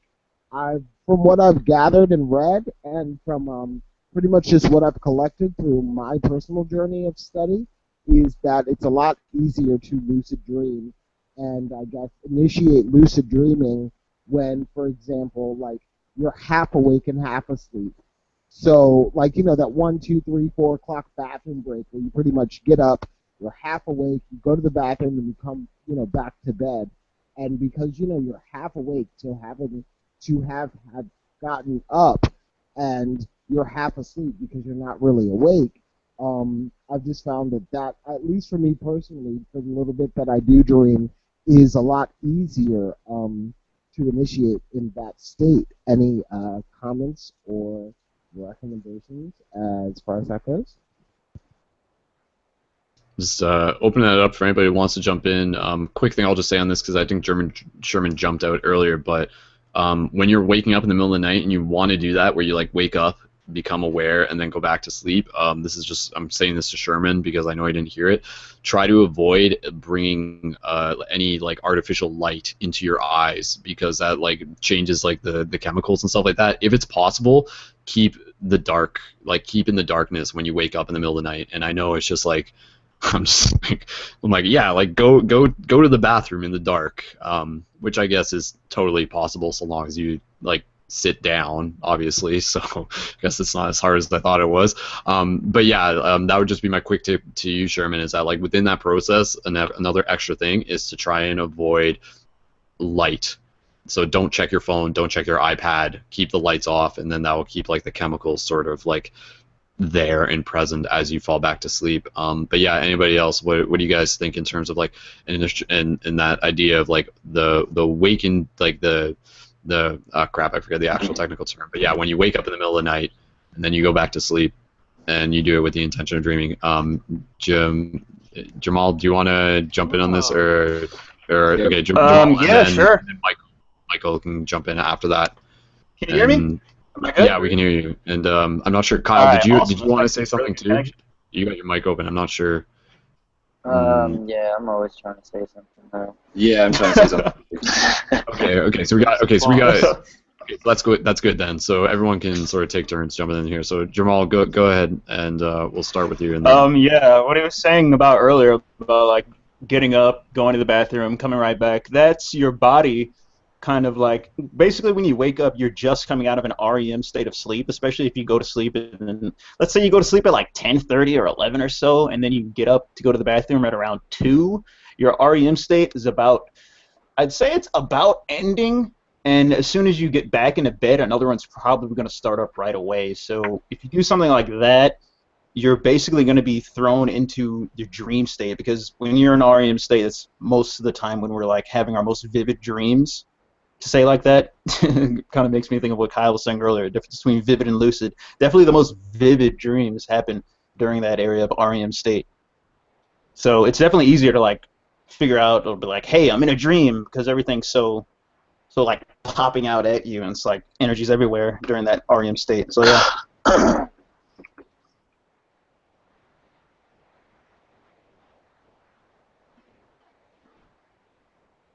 I'll say on that topic, like when you're,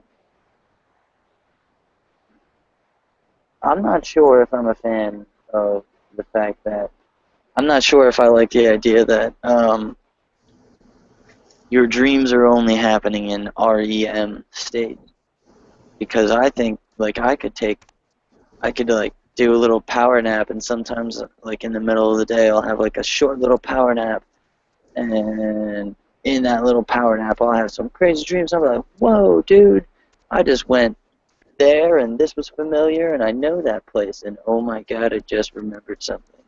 But anyway, no, that was like serious. I actually just remembered something. But I just remembered part of my dream from last night. Fuck yeah. No, doing, I don't think REM has anything to do with dreams or anything at all. I don't think the two are correlated.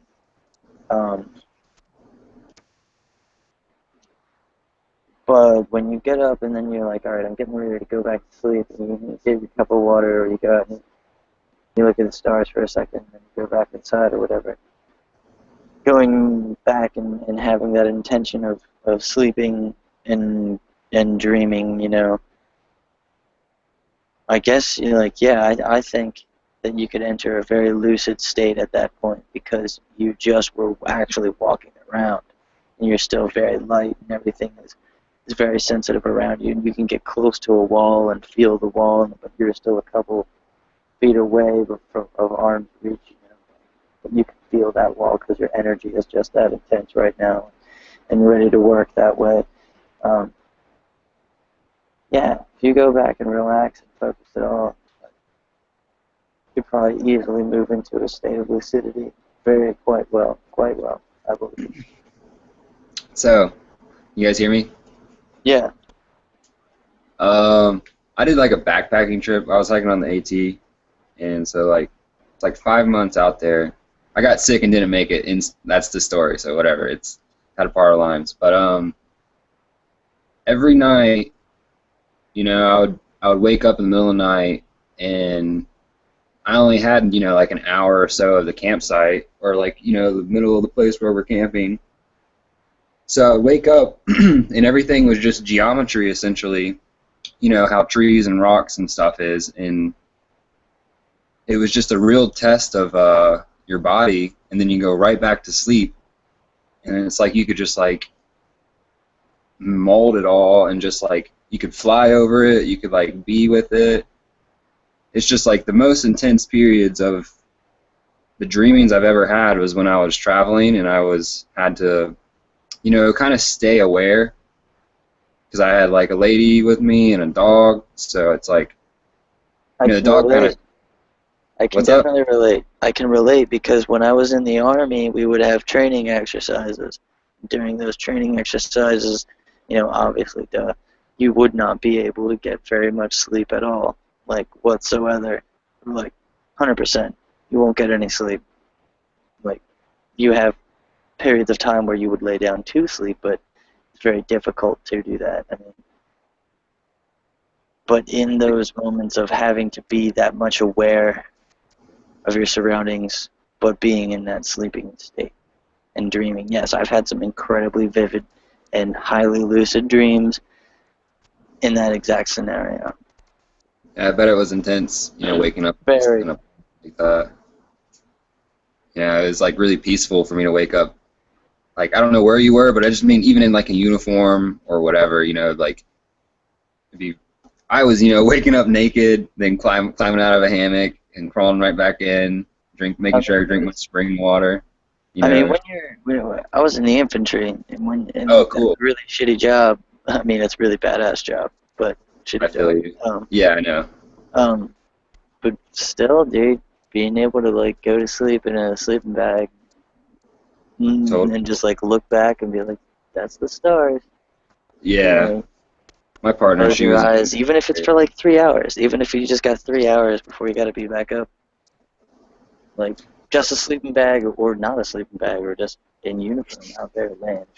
Yeah, you should see some people. They just look at the stars. And you're like, all right, that's actually incredibly calming and soothing. Like it's very, very good for my morale, I guess, at least, definitely, like 100%. But no, like there was definitely like, I mean, I was probably the only one who was like consciously aware of my being in the Army, but with the guys that I was around, especially, those guys were total fucking robots. But if my phone dies, I'm not probably gonna turn back on and come on. So I was just gonna say bye if the phone dies, because I figure it might. But it's weird because it won't work while we're doing all this. It won't even charge and keep up. So that's why I've been coming on and off, because it's stupid. But I'm really happy that you guys are talking about all this, because I think the fact that you just even talk about it, it's almost like writing it down or something, and it's just like second memory. So I don't know. I talk to strangers all day long. I'll just walk around and, you know, like ride my bike or skateboard or something, and you just meet someone, and just the person I am, you know, always strikes up a conversation with some sort of stuff, and it's just people are living the dream, and some people are, you know, thinking about it. damn right, man. Yeah, you just gotta you gotta dream and do it for real. You don't just like think about it. Yeah. Yeah, absolutely. Going back to sorry, Kyle, not to cut you off. Going back to thanks. Going back to Sherman's question, and thanks, Worm, as well. Going back to Sherman's question, did Michael Pratt get to share what he was going to say? And I was also going to say maybe Bren. I noticed your comment if you had something to share as well. But going back to Sherman's question again, you know, like the idea of like waking up in the middle of the night and maybe how we can make the most of that opportunity to be able to get back into vivid and potentially lucid dreaming experience. And again, it just because maybe we didn't say this and it's correctly obvious, lucid dreaming is when you are in a dream and you know that you're in a dream and you're conscious and you're able to like manipulate your reality on a deeper and more conscious level. But Michael, go ahead, and then Bren, I'm not sure if you wanted to say something, but you can go afterwards as well. Go ahead, Michael. Oh, okay. Well, I know of a technique or a method that it makes it 100% guarantee that you will lucid dream every time that you do it.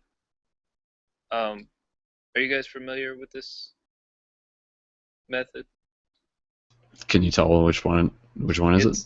It's called the wake to bed method. Yeah, I think that's kind of what Sherman's alluding. It's a version of it, but go ahead. You can give us a recap of the wake to bed. You can do the whole. I mean, I don't know. You know, it's gonna be for most people. It's gonna be kind of uncomfortable. You know, if you go to sleep, you drink a bunch of water or something, and then you have to go to the bathroom.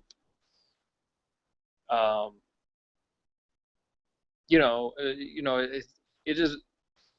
That's one way to do it, but you know, if you have bladder issues or whatever, you know, there is a way to do it that I've done it and I've had success every time that I've done it.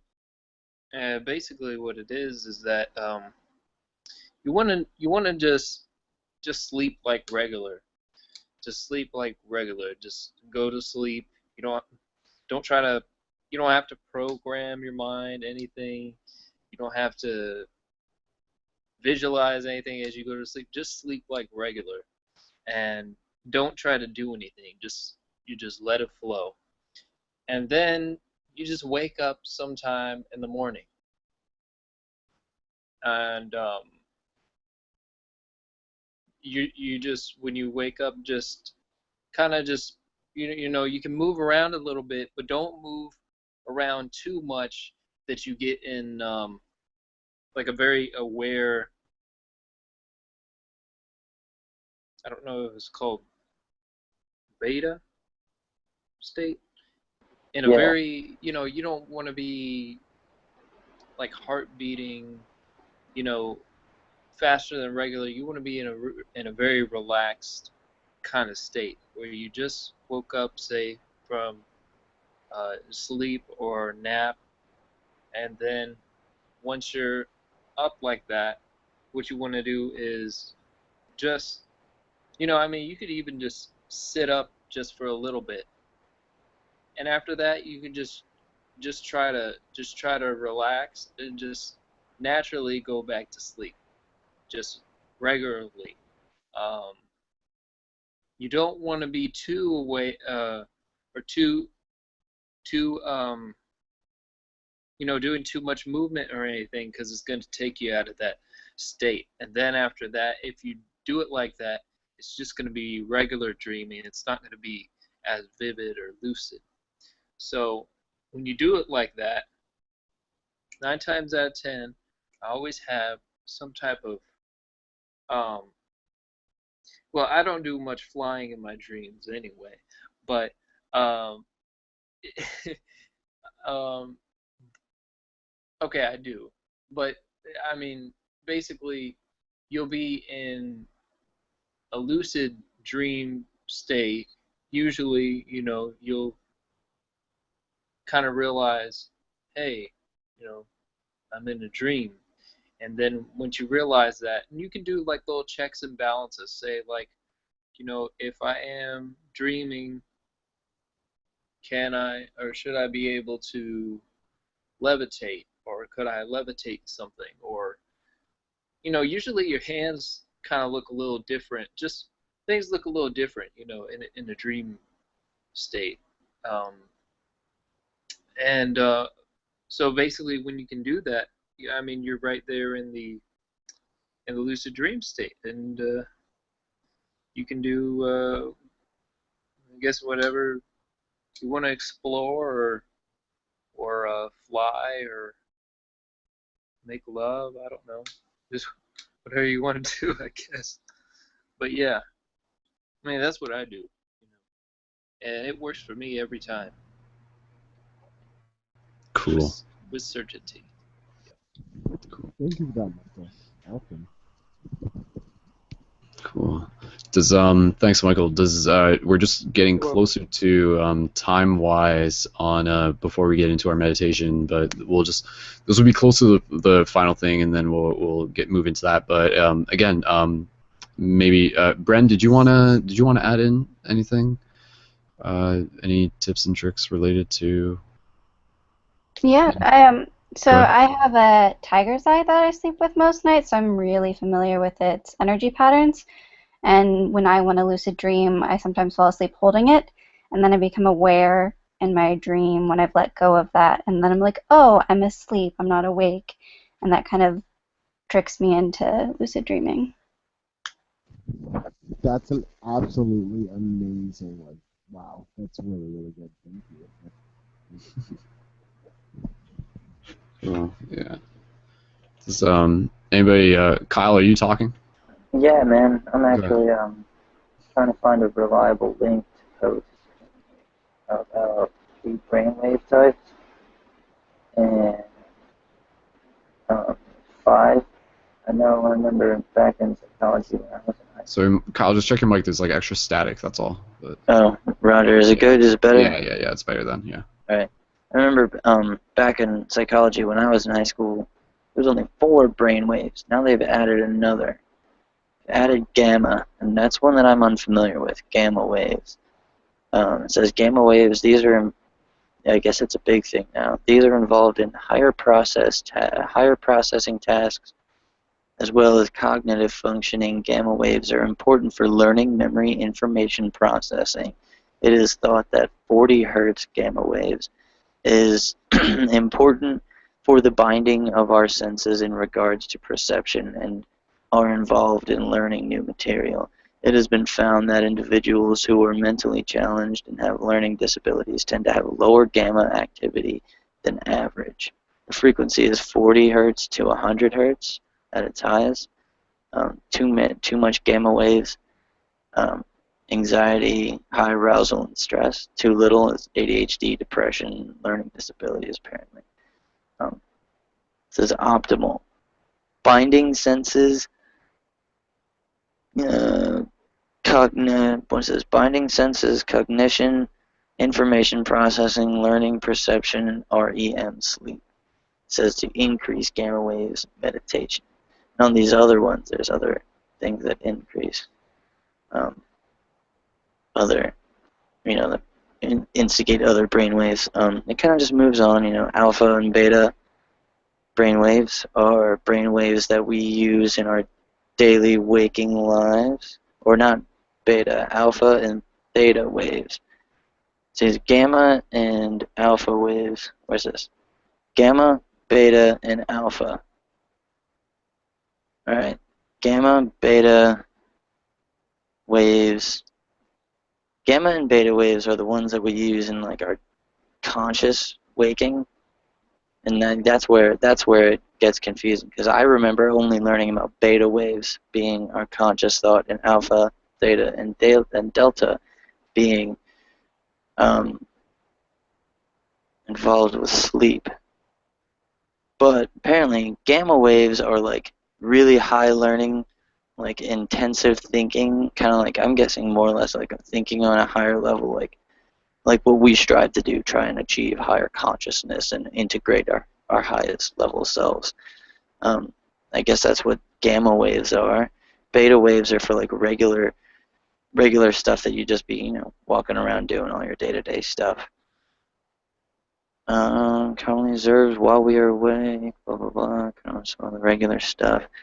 Having too much beta, mainly stress, excessive stress or anxiety. It's basically just telling you if you're not going to sleep and relaxing, because the beta wave is a brain wave that we'd be functioning with if we were like at work, just doing regular stuff. Alpha waves, it says alpha waves are the frequency range, bridges the gap between our conscious thinking and subconscious minds. In other words, the alpha is the frequency range between beta and theta. It helps us calm down when necessary and promotes feelings of deep relaxation. If we become stressed, a phenomenon called alpha blocking may occur, which involves excessive beta activity and very little alpha. Essentially, the beta waves block out the production of alpha because we become too aroused. And that's something that I definitely notice if you get caught up with a task and you start thinking on it and you're like, oh my god, what's going on? You know, like, I'm guessing that that's kind of like what alpha blocking is. So I can definitely relate to that. Alpha waves would be your stress reliever that would kick in and go, all right, wait, it's not that big a deal. It's not the end of the world. You know, that's, I guess, where your alpha waves kick in. I like that. It's the bridge between beta and theta. Definitely like that. Beta waves, this is something that I used to do. I used to get binaural beat theta waves, really high frequency stuff, and listen to that. One time I was listening to it for a long time. I had like a long drive from work to back home, and I had this infinite loop theta wave track.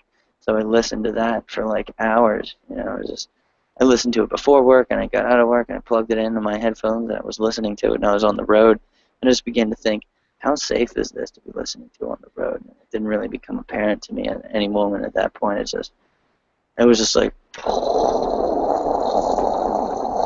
when I was home, and then I went to go meditate, and I ended up meditating for a couple hours. It was wild. So, yeah. Theta waves, particular range involving in daydreaming and sleep. Theta waves are connected to us experiencing and feeling deep and raw emotions.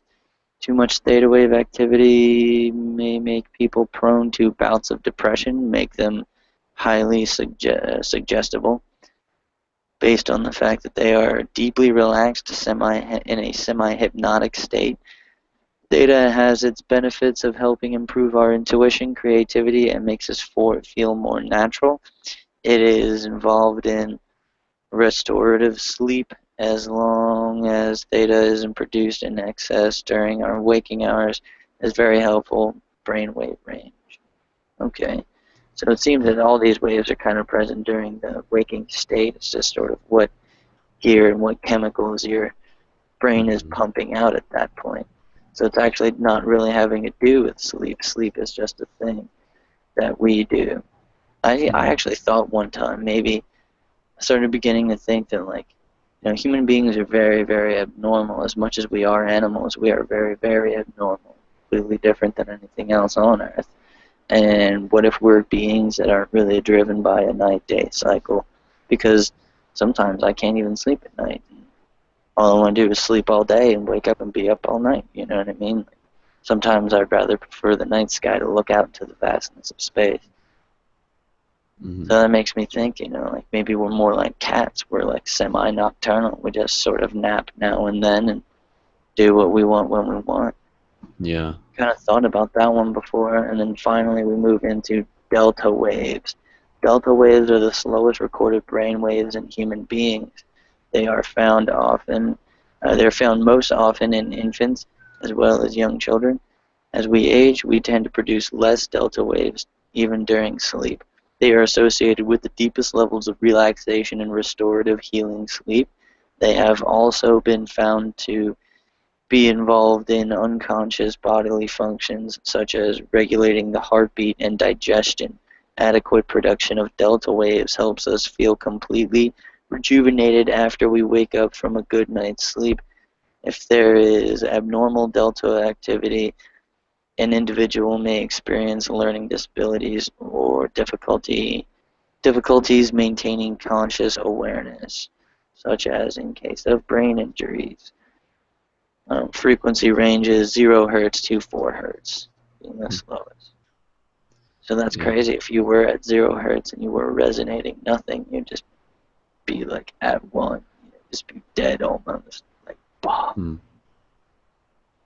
That was interesting that you were talking about the idea of like maybe we're like semi-nocturnal. I remember reading like a study that talked about the idea how humans actually did have a different sleep pattern back in the day. Like, you know, like think about the days of like sort of pre-industrial sort of like Civil War era and things like that, where it would actually be common for people to like go to sleep and then to like wake up like almost like during the witching hour at like 3 a.m. and, you know, like put on a candle and then like do some writing or something like that and then stay awake for like another hour or two and then go back to sleep. I think that is like a very interesting thing to just sort of, you know, for people who are interested to try doing that if they can afford to within their own schedules, to just sort of like see, because, you know, like within that witching hour at 3 a.m. it seems that like a lot of things kind of, you think differently, like your creativity like can almost be different, like the field is almost different, the presence is almost different. Our, even going back to, you know, our brain state, I think it allows us sort of like naturally be in a brain state that is a little bit different. So yeah, no, the brain waves are definitely it's cool to be able to like bring in the science of just like understanding a little bit more about like how our brain works and why it works, and yeah, and understanding like the different waves correlated to the dream studies, and yeah, that's something we can definitely talk more about later and in future episodes as well. So cool, thanks Kyle. Any last points on the brainwaves for us before we jump over? No, I guess just, I don't know, just putting that information out there for people to know and look into themselves. I definitely think that maybe most of those brainwaves, sort of maybe excluding delta, maybe, but most of those, at least the top 4, excluding delta, you know, probably operate very frequently during the day. And I think maybe as we start to move into this awakening that's happening, and as the cosmic energy continues to spill over Earth, we may even, who knows, science may even start coming up with even more higher frequency brainwaves that we're starting to notice, because as this happens and as we start to evolve and reach that, as the frequency elevates, we will too. In our minds, we will adjust. We will start making new chemicals. We will start making new frequencies. We will elevate in that direction. So I'm kind of looking forward to a couple of years, maybe what science will have to say about that, actually. Yeah, and I think what's interesting is also just like the ability for the mind to be able to create within different waves and everything like that, which is a good segue for us to be able to set up our closing meditation as well, to just sort of like chill out and meditate and get our mind into which wave would be the one that would be correlated with like calm meditation? Would that be theta? Theta. Theta. Or would that be theta and theta? Well, no. Yeah, it would be alpha and theta. Alpha's the bridge wave. Alpha's the transitioning wave. Alpha's kind of like the chill state. Yeah. Yeah. Okay, so we'll do that. Chill out with meditation. Cool. Okay. So yeah, no, thanks again, Kyle. Thanks again for everyone tuning into this broadcast. And again, you know, like just what we're going to be doing in the next couple minutes is that we're going to close with a visualization meditation that we've actually done numerous times within the dream class. And what we do is what I mentioned earlier is the idea of collectively doing a short guided meditation of visualizing the concept of the dream tree. And the dream tree is the image that you see within the promotion of this episode on the main website, and I'll post a link into the chat so that you guys can pull it up there as well. And basically the simple idea is a tree in a field, and the paradigm shift sigil is floating above it, and the paradigm shift sigil is sort of like a beacon or a north star. And then this tree is something that we are going to approach. We are going to put our intention and our visualization in it, and then we are going to be there present. And then the concept is to be able to literally journey there within the dream space, to arrive there through a shared dream experience, and to be able to just like have that as something to work towards. So it's very cool. Before we do that, I just want to give some simple community updates, letting you guys know the next live broadcast that we'll be doing will be July 14th, and that will be the Paradigm Shift Community Admin Meeting. So again, a big part of this project is about creating the physical Paradigm Shift community. So that will be about some recent updates from different admins, how things are going, and also talking about different shiftivism tactics related to free hugs and hacking the matrix, and also social media tactics as well. So if you're thinking about creating conscious community where you are, creating a shift community, then be sure to tune into that one and to get involved. And yeah, the previous ones have been really exciting, so I'm looking forward to doing that. And that's like a big part of the ongoing story within this bigger story that we're creating together. And of course, the other thing that I will just want to say is that a huge part of what makes this project possible is the collective team support through our team Patreon. And of course, for people listening to this, for people listening to this in the future, please feel free to check out the Patreon and sign up when you can for as little as $3 a month. And signing up for as little as $3 is this huge hack where when we all give a little, we all get a lot, and it allows the project to continue to evolve. It supports the production time going into managing the broadcast, and as well as the website, which functions as a platform for all of us to be able to document and share our perspectives and our conscious media about the shifting consciousness, while also supporting more things like ongoing free shift buttons and the Journey to Lucidity movies and a lot of amazing things. So we're currently at about 620, and our goal is to reach 700 by the end of July. And if you do sign up for that, you also get exclusive access to the 3-hour raw footage version of my 5-gram sacred mushroom video. So there's a preview for that online that's kind of hidden on my YouTube and within the website, within the newest community videos, but that also is just like another cool perk because it's something special, and I just want to be able to like make sure that people who are watching that are people who are just like doing a bit of an energy exchange, and you'll appreciate it even more when you sign up for it that way. So just a little extra to look forward to. And again, thank you so much to everyone for signing up for this. For people, again, when you sign up, you get the Shifter Booster Kit, which comes with the shift buttons, tools for hacking the matrix where you are, and Triforce and Alice pulling back the looking glass are just a couple of examples of the shift buttons. And the shift buttons are being produced and being sent out within the logistics of the production time and the possibilities of it. And again, it's my intention to literally get everyone their shift buttons. And thank you again for being patient. And again, the Patreon allows us to be able to create more opportunity to give out more free shift buttons for people all across the board as the project continues to evolve. So it's really cool to be able to have that team Patreon. And again, it's patreon.com/Brendon Culliton, or go through the main ParadigmShiftCentral.com website and scroll down to the bottom to click on the link for the monthly support squad, which is what we also refer to it as within the real world game. So much love, you guys. And again, just huge shout out for being signed up for that, and for everyone signing up for it in the future when they can.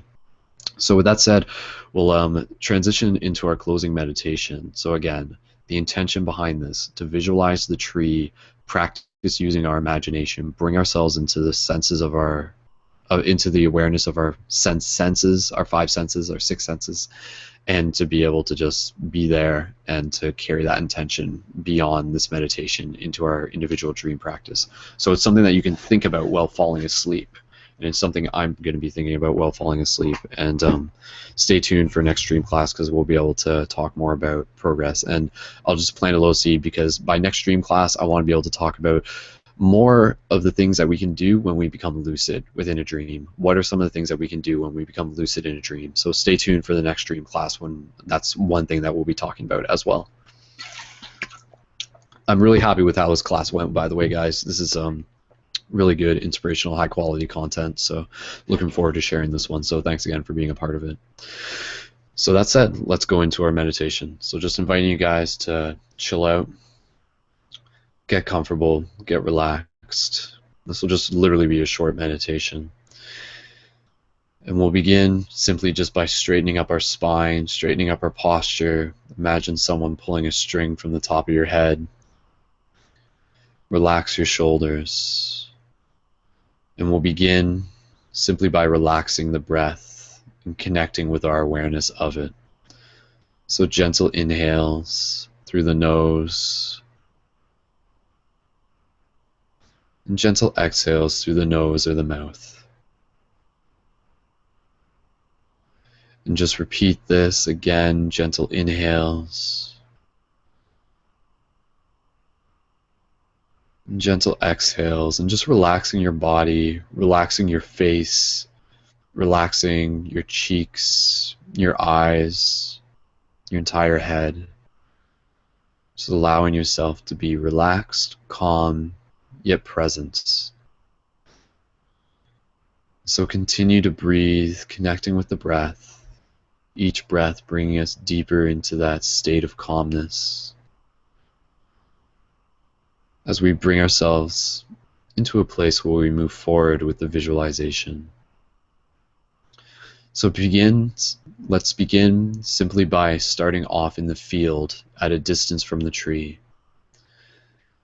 So imagine yourself standing in the field, and at this point, connecting with the sensation of the grass and the dirt underneath your feet, feeling the coolness of it between your toes. And observing your environment, you see the tree off in the distance. Yet what stands out more than anything is the sky itself. Rather than just stars, you see the dreamscape of nebulas within the sky, reminding you of the magic in this present moment. And even though the sky is a landscape of space, it is not necessarily dark, yet it is still light out at the same time, as if everything in itself is emitting light as a source. And so imagine the coolness of the breeze on your skin. Again, imagining the texture of the ground underneath your feet. And then from here, since we're in the dream space, we'll just slowly, rather than walking, practice floating. So slowly, as you feel the dirt underneath your feet, gently feel yourself lift off the dirt. As your toes gently move into the suspension of the air, you feel the lightness of your body take over. And you realize that it is through the direction of your thoughts that you can fly. So almost imagining that the only thing that you're piloting is your pineal gland itself. That is your true essence, your origin, that single seat of the soul, that single point of awareness which perceives in 360 degrees in this moment. And traveling with it is your visualization, if you choose, of your physical body. Or you can just imagine yourself as an orb of light, so to speak.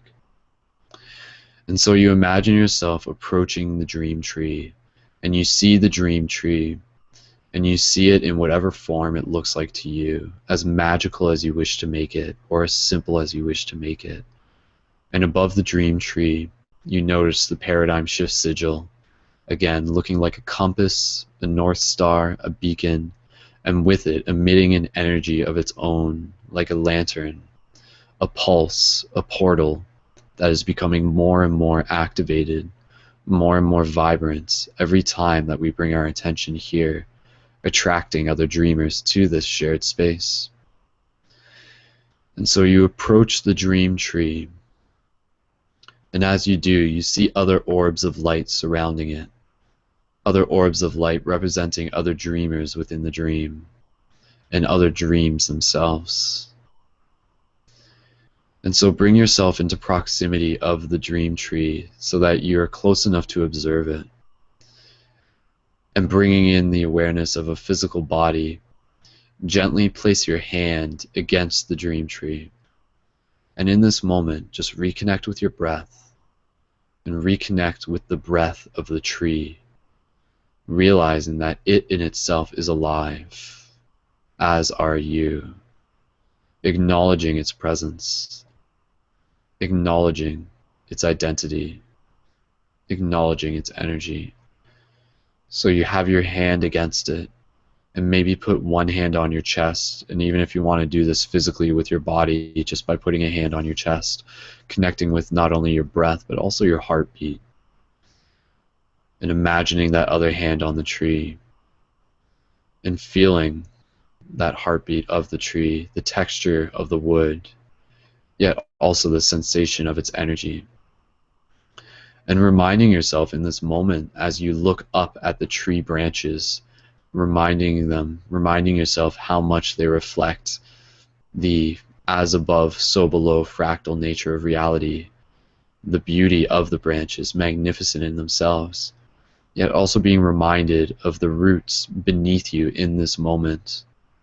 And even within this imagination, just gently allowing yourself to perceive through the illusion of the ground and acknowledging the roots deep, that root themselves deep within to the earth that you stand upon.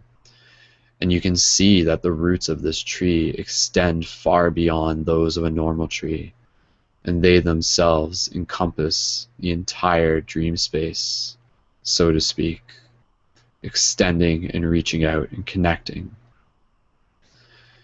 And so again, just imagining in this moment what the tree is, connecting with its energy, and bringing your awareness to the focus of love, adding your love into the tree, filling it up with your love.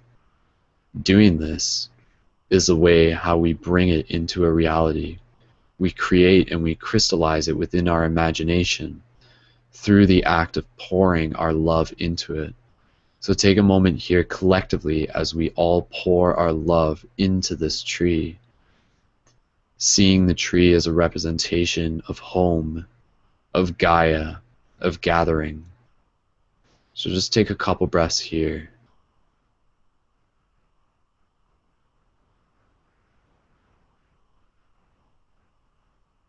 Intimately connecting with it, reflecting on gratitude towards it, towards all trees.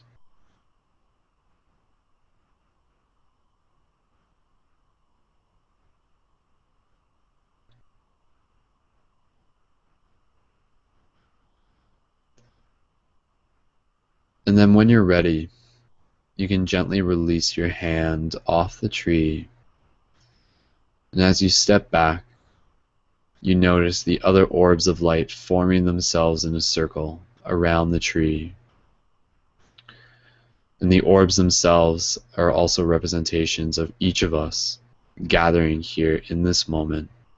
And so you take a moment to look at the other orbs and to notice them projecting their love into the tree. And so to help carry this intention of manifesting this dream space, knowing that we can return to it within our literal dreams, we'll take a moment here as we stand around the tree, as orbs, as humans, as people, as dreamers. We'll carry our intention with a simple Om, and we'll just do 3 of them, very simply and softly, nothing too loud, just very softly, carrying our love and projecting it into the center of the tree, creating a mandala, a cymatic pattern, strengthening the imagination of the tree, bringing it into this reality. So take a simple breath, and then together we'll do a gentle Om. So gentle inhale, gentle exhale, and next inhale we'll do an Om. So inhale and Om.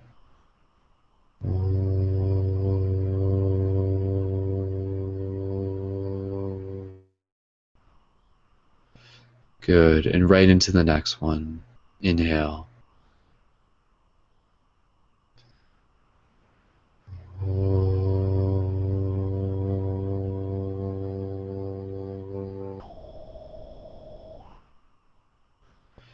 And again, one more at your own pace. Inhale.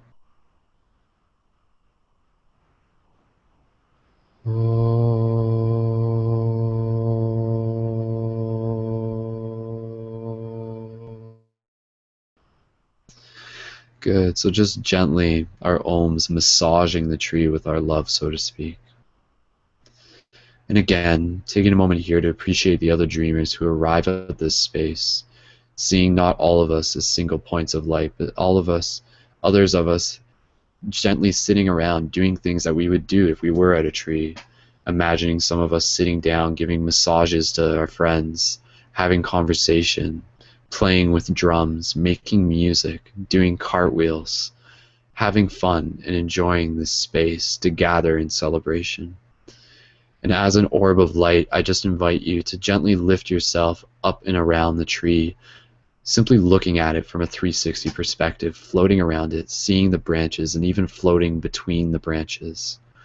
And just allowing yourself to be in a moment of appreciation and also play as you gently weave yourself in and out of the branches, appreciating every leaf, appreciating every branch, appreciating every aspect of the tree, knowing that it extends beyond just our visual and physical interpretation of it, but that the branches themselves extend beyond into the far reaches of the dream as a signal and an echo that is helping other dreamers hear the call of the gathering, of the awakening. And that is what we are coming to the dream for, to gather, to awaken, and to answer the question of what is needed and what comes next. So before you leave the tree, just inviting you to imagine hugging it, being in this moment, connecting with it, hugging the tree in your own personal way, even putting your forehead on the trunk of the tree, connecting your third eye with it, and just expressing your gratitude.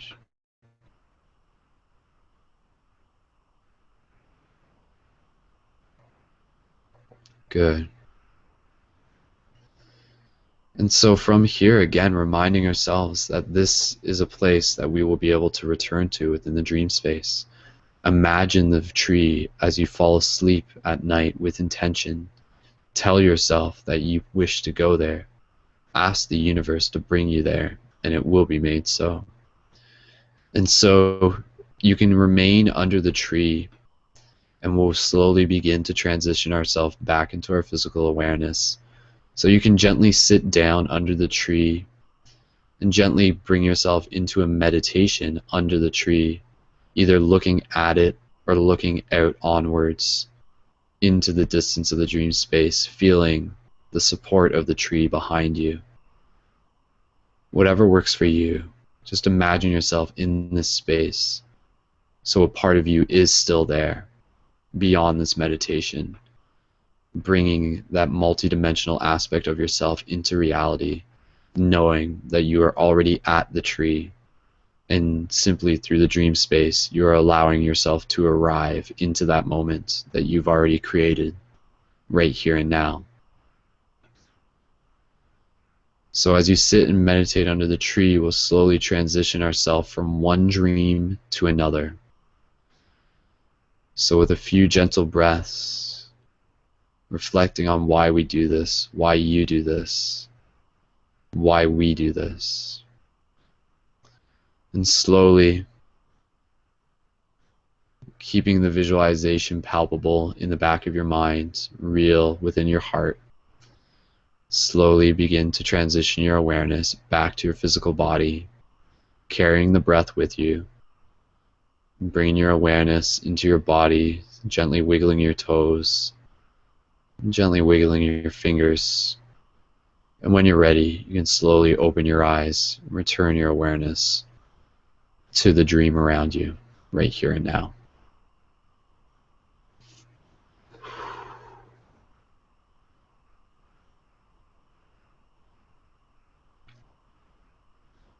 Cool.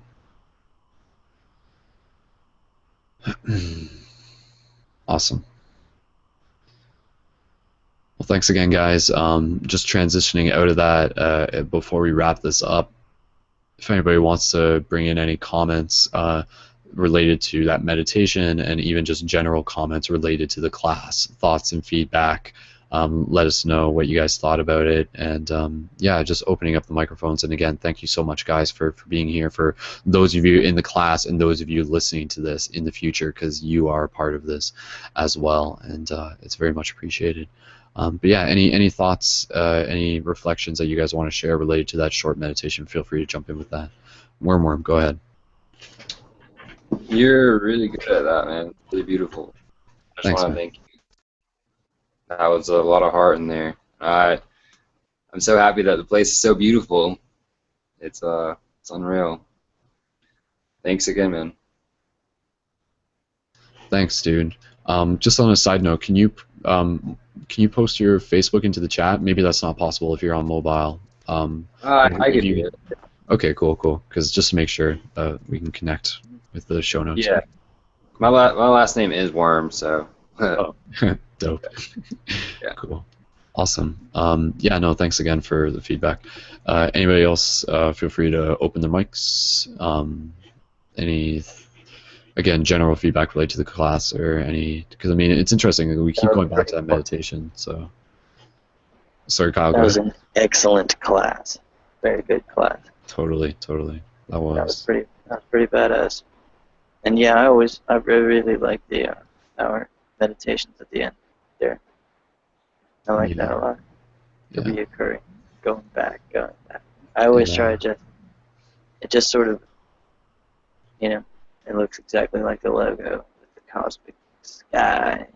The sky's getting more cosmic every class that we do. Again, I know I mentioned this before, but pay attention to the graphics that I'm doing for this class, guys, because that portal is like activating. It's becoming like more vivid and everything like that. If you go back and look at the first class, it's like way different. So, and again, we're inviting you guys to like literally like think about the dream tree even during your daydreams, even during the day. Think of it as your happy place that you can kind of go to and just chill out there and things like that. So it's kind of cool to think that, like, yes, we're here, we're physical, we're here, but on a multi-dimensional level, like a group of us are like there in the dream space. So it's just like, what are we doing there, right? So I mean, there's like a dual story that's happening. There's parallel realities that we are creating, simply just by like putting our intention towards that collective imagination. So yeah, it's really exciting. Like, I'm excited to go to sleep tonight.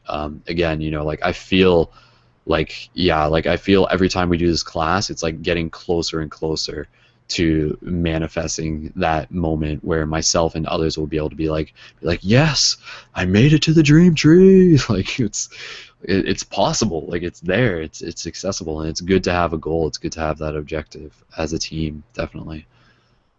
Yeah. Cool. Thanks again, Kyle. I think you've literally been here like almost every dream class, so bonus points to you, man. Try to, man. Cool. And you got your dream tea brewed up for tonight, eh? Lavender and passion flower. Dope. Dope, man. Sounds like a good mix. Cool. Very good mix. Cool. The lavender is really good. I don't know, lavender is very calming. Definitely, it's calming, but lavender is renowned for dream stuff. Yeah. My buddy used to have to try smoking a little bit before you go to bed.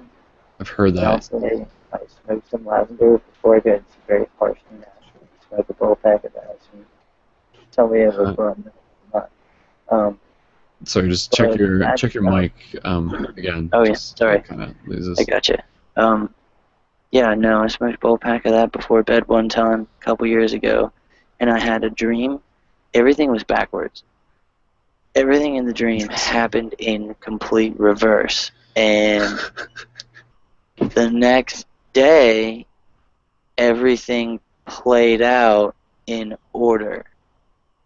So the entire dream was evening to morning of the next day, and it was all bad shit. Like, it was all bad stuff. Like, this happened, and then the person I was with, she was all like, and I knew that. Like, I knew that. I was like, oh, my girl's getting fucked up, And she was, like, back, it was like I said, it was a couple years ago, but it was really weird. Like, I smoked the lavender, and I had the dream. And the dream played out. There's a centipede in my kitchen. That's a Oh my super God. huge totem for me, by the way. Yeah, you've talked about centipedes. Yeah. Dude, that's awesome. It's your like dream character like coming to visit you and stuff like For that. real, dude. Yeah. Dude, that's awesome, man. Cool. But yo, say no more. Say no more. Yeah. Real quick, as we have a couple little minutes left. Yeah, go ahead. Yeah, everything happened in reverse, and it was like evening to morning. It was all bad stuff, and then it played out exactly that same way, only in the order instead of it just wasn't in reverse. You know, it was morning to night. You know, the first portion of the dream was what happened at the end of the day, and the last portion of the dream. So it was a total mirror effect, really. It like took a mirror and was like, boom. You know, like if you raise your left hand in the mirror, you're actually raising your left. You know? But yeah, that's how it was. Man. It was totally like a weird thing. But the key definitely. That brings up like an interesting hypothetical concept for me. Like, imagine if like like if every night that we dreamed, we had the ability to like see what tomorrow would be, and or like a version of tomorrow, and it would like allow us to be like literally like preparing for the next day by like seeing it as like potential realities and stuff like that. Like that would just be like, but well at the same time, like that's actually a thing. So. Brent saying sometimes it makes tomorrow less fun. Yeah, no, sometimes you want the surprises. Or yeah, again, it would be like an interpreted dream version of the next day or something like that. But definitely, that we can talk about that more in the future, how dreams allow us to transcend space-time and actually like use dreams as a place to be able to time travel, to see the future. Time travel is real, boys and girls. It happens every night. So cool. Okay, let's just any other feedback just before we wrap up this class here from anybody else. Just moving close. Michael, go ahead. And thanks, Kyle. Well, yeah, I enjoyed the meditation, and I think it's a cool class. I mean, I wasn't here for the whole thing, but I got here to get some of it, and yeah, I think it's good to be able to do these different things, because you never know when you might need to access a certain ability. So I think it's good, and it's definitely going beyond the monkey business, So I really like that.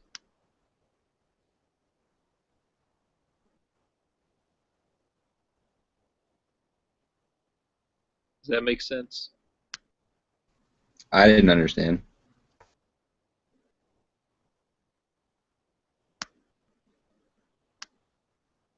Somebody, you didn't understand, Kyle?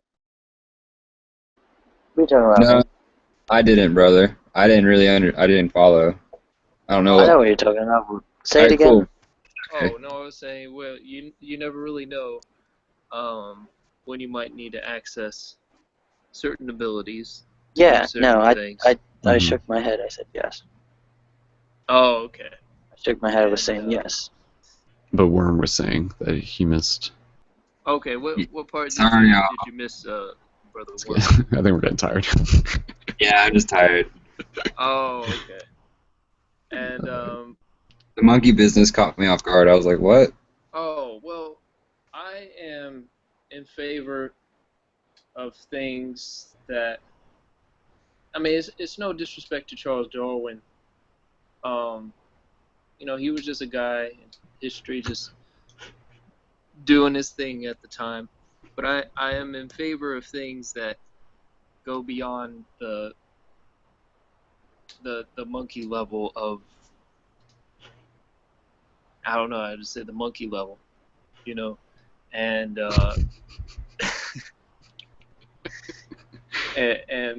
so when I see things like that, when I see people are doing like new things that you can tell are new, that it's creative, it's coming from another place, and it's helping along with some type of evolution, I'm like very fascinated and supportive.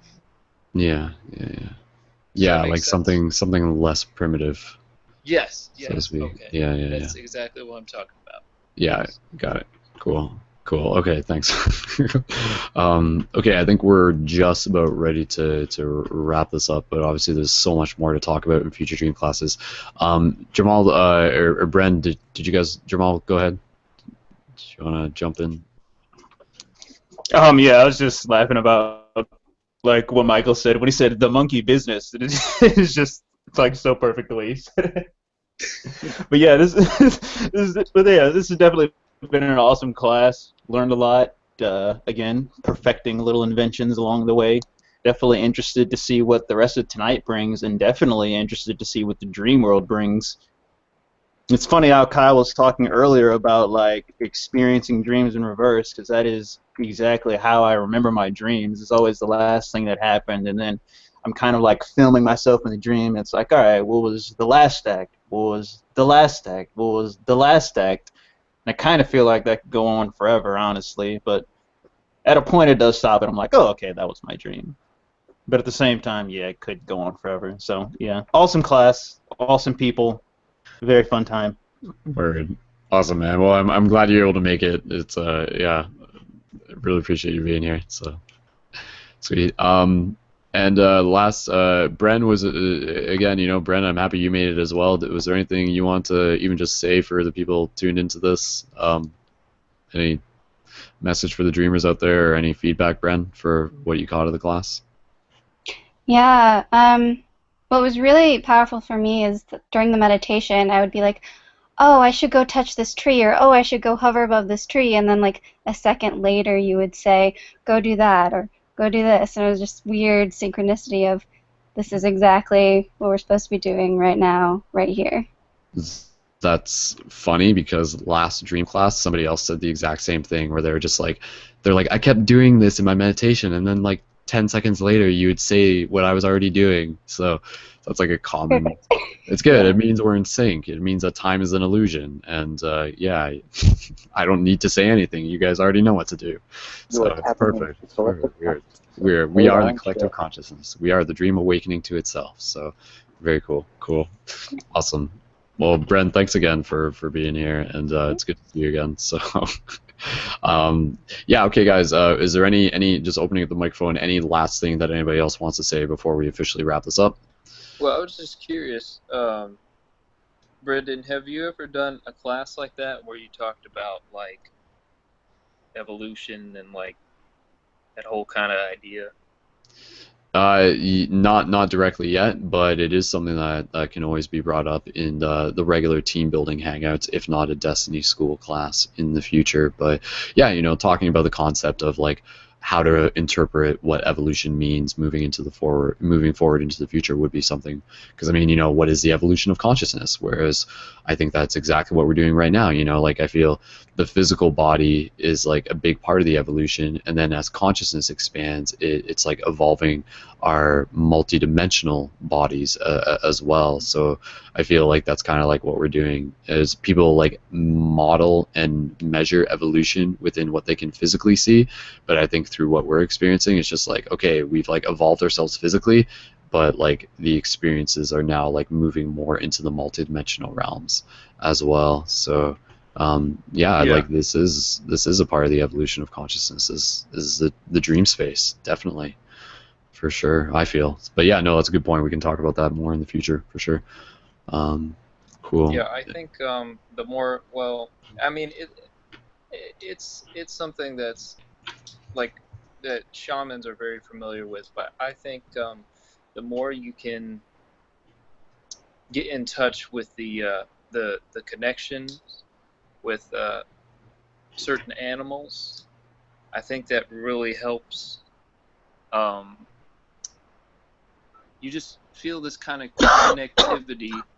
Kind of feel like you're in a place where you belong, and you have a connection to it.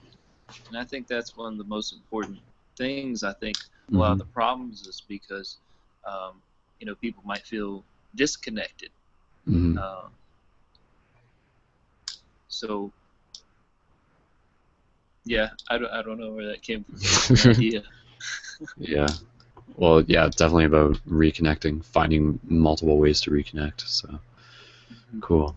All right. Well, guys, I think that's pretty much.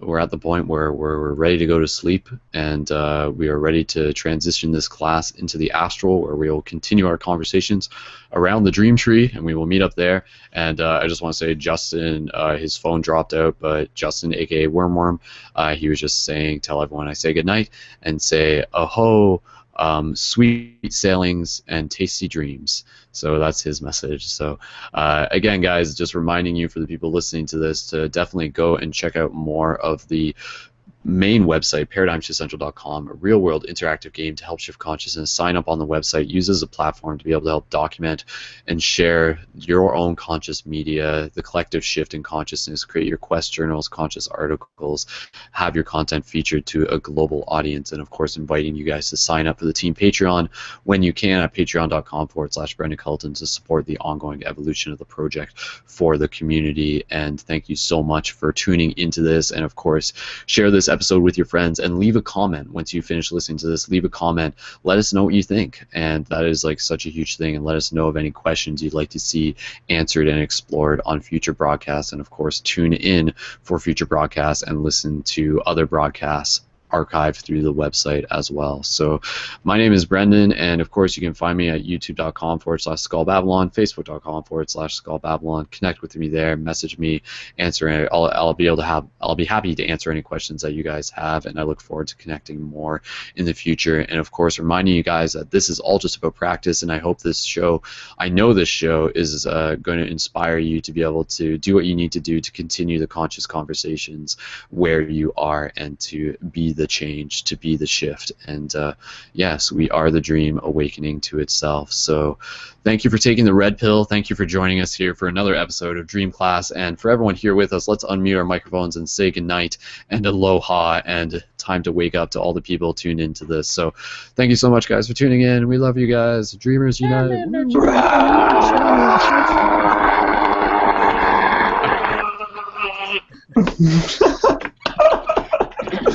Cool. Awesome. Peace out. Peace out, you guys. Much love, and of course, keep it shifty, and we'll see you in the future. Ending the broadcast now.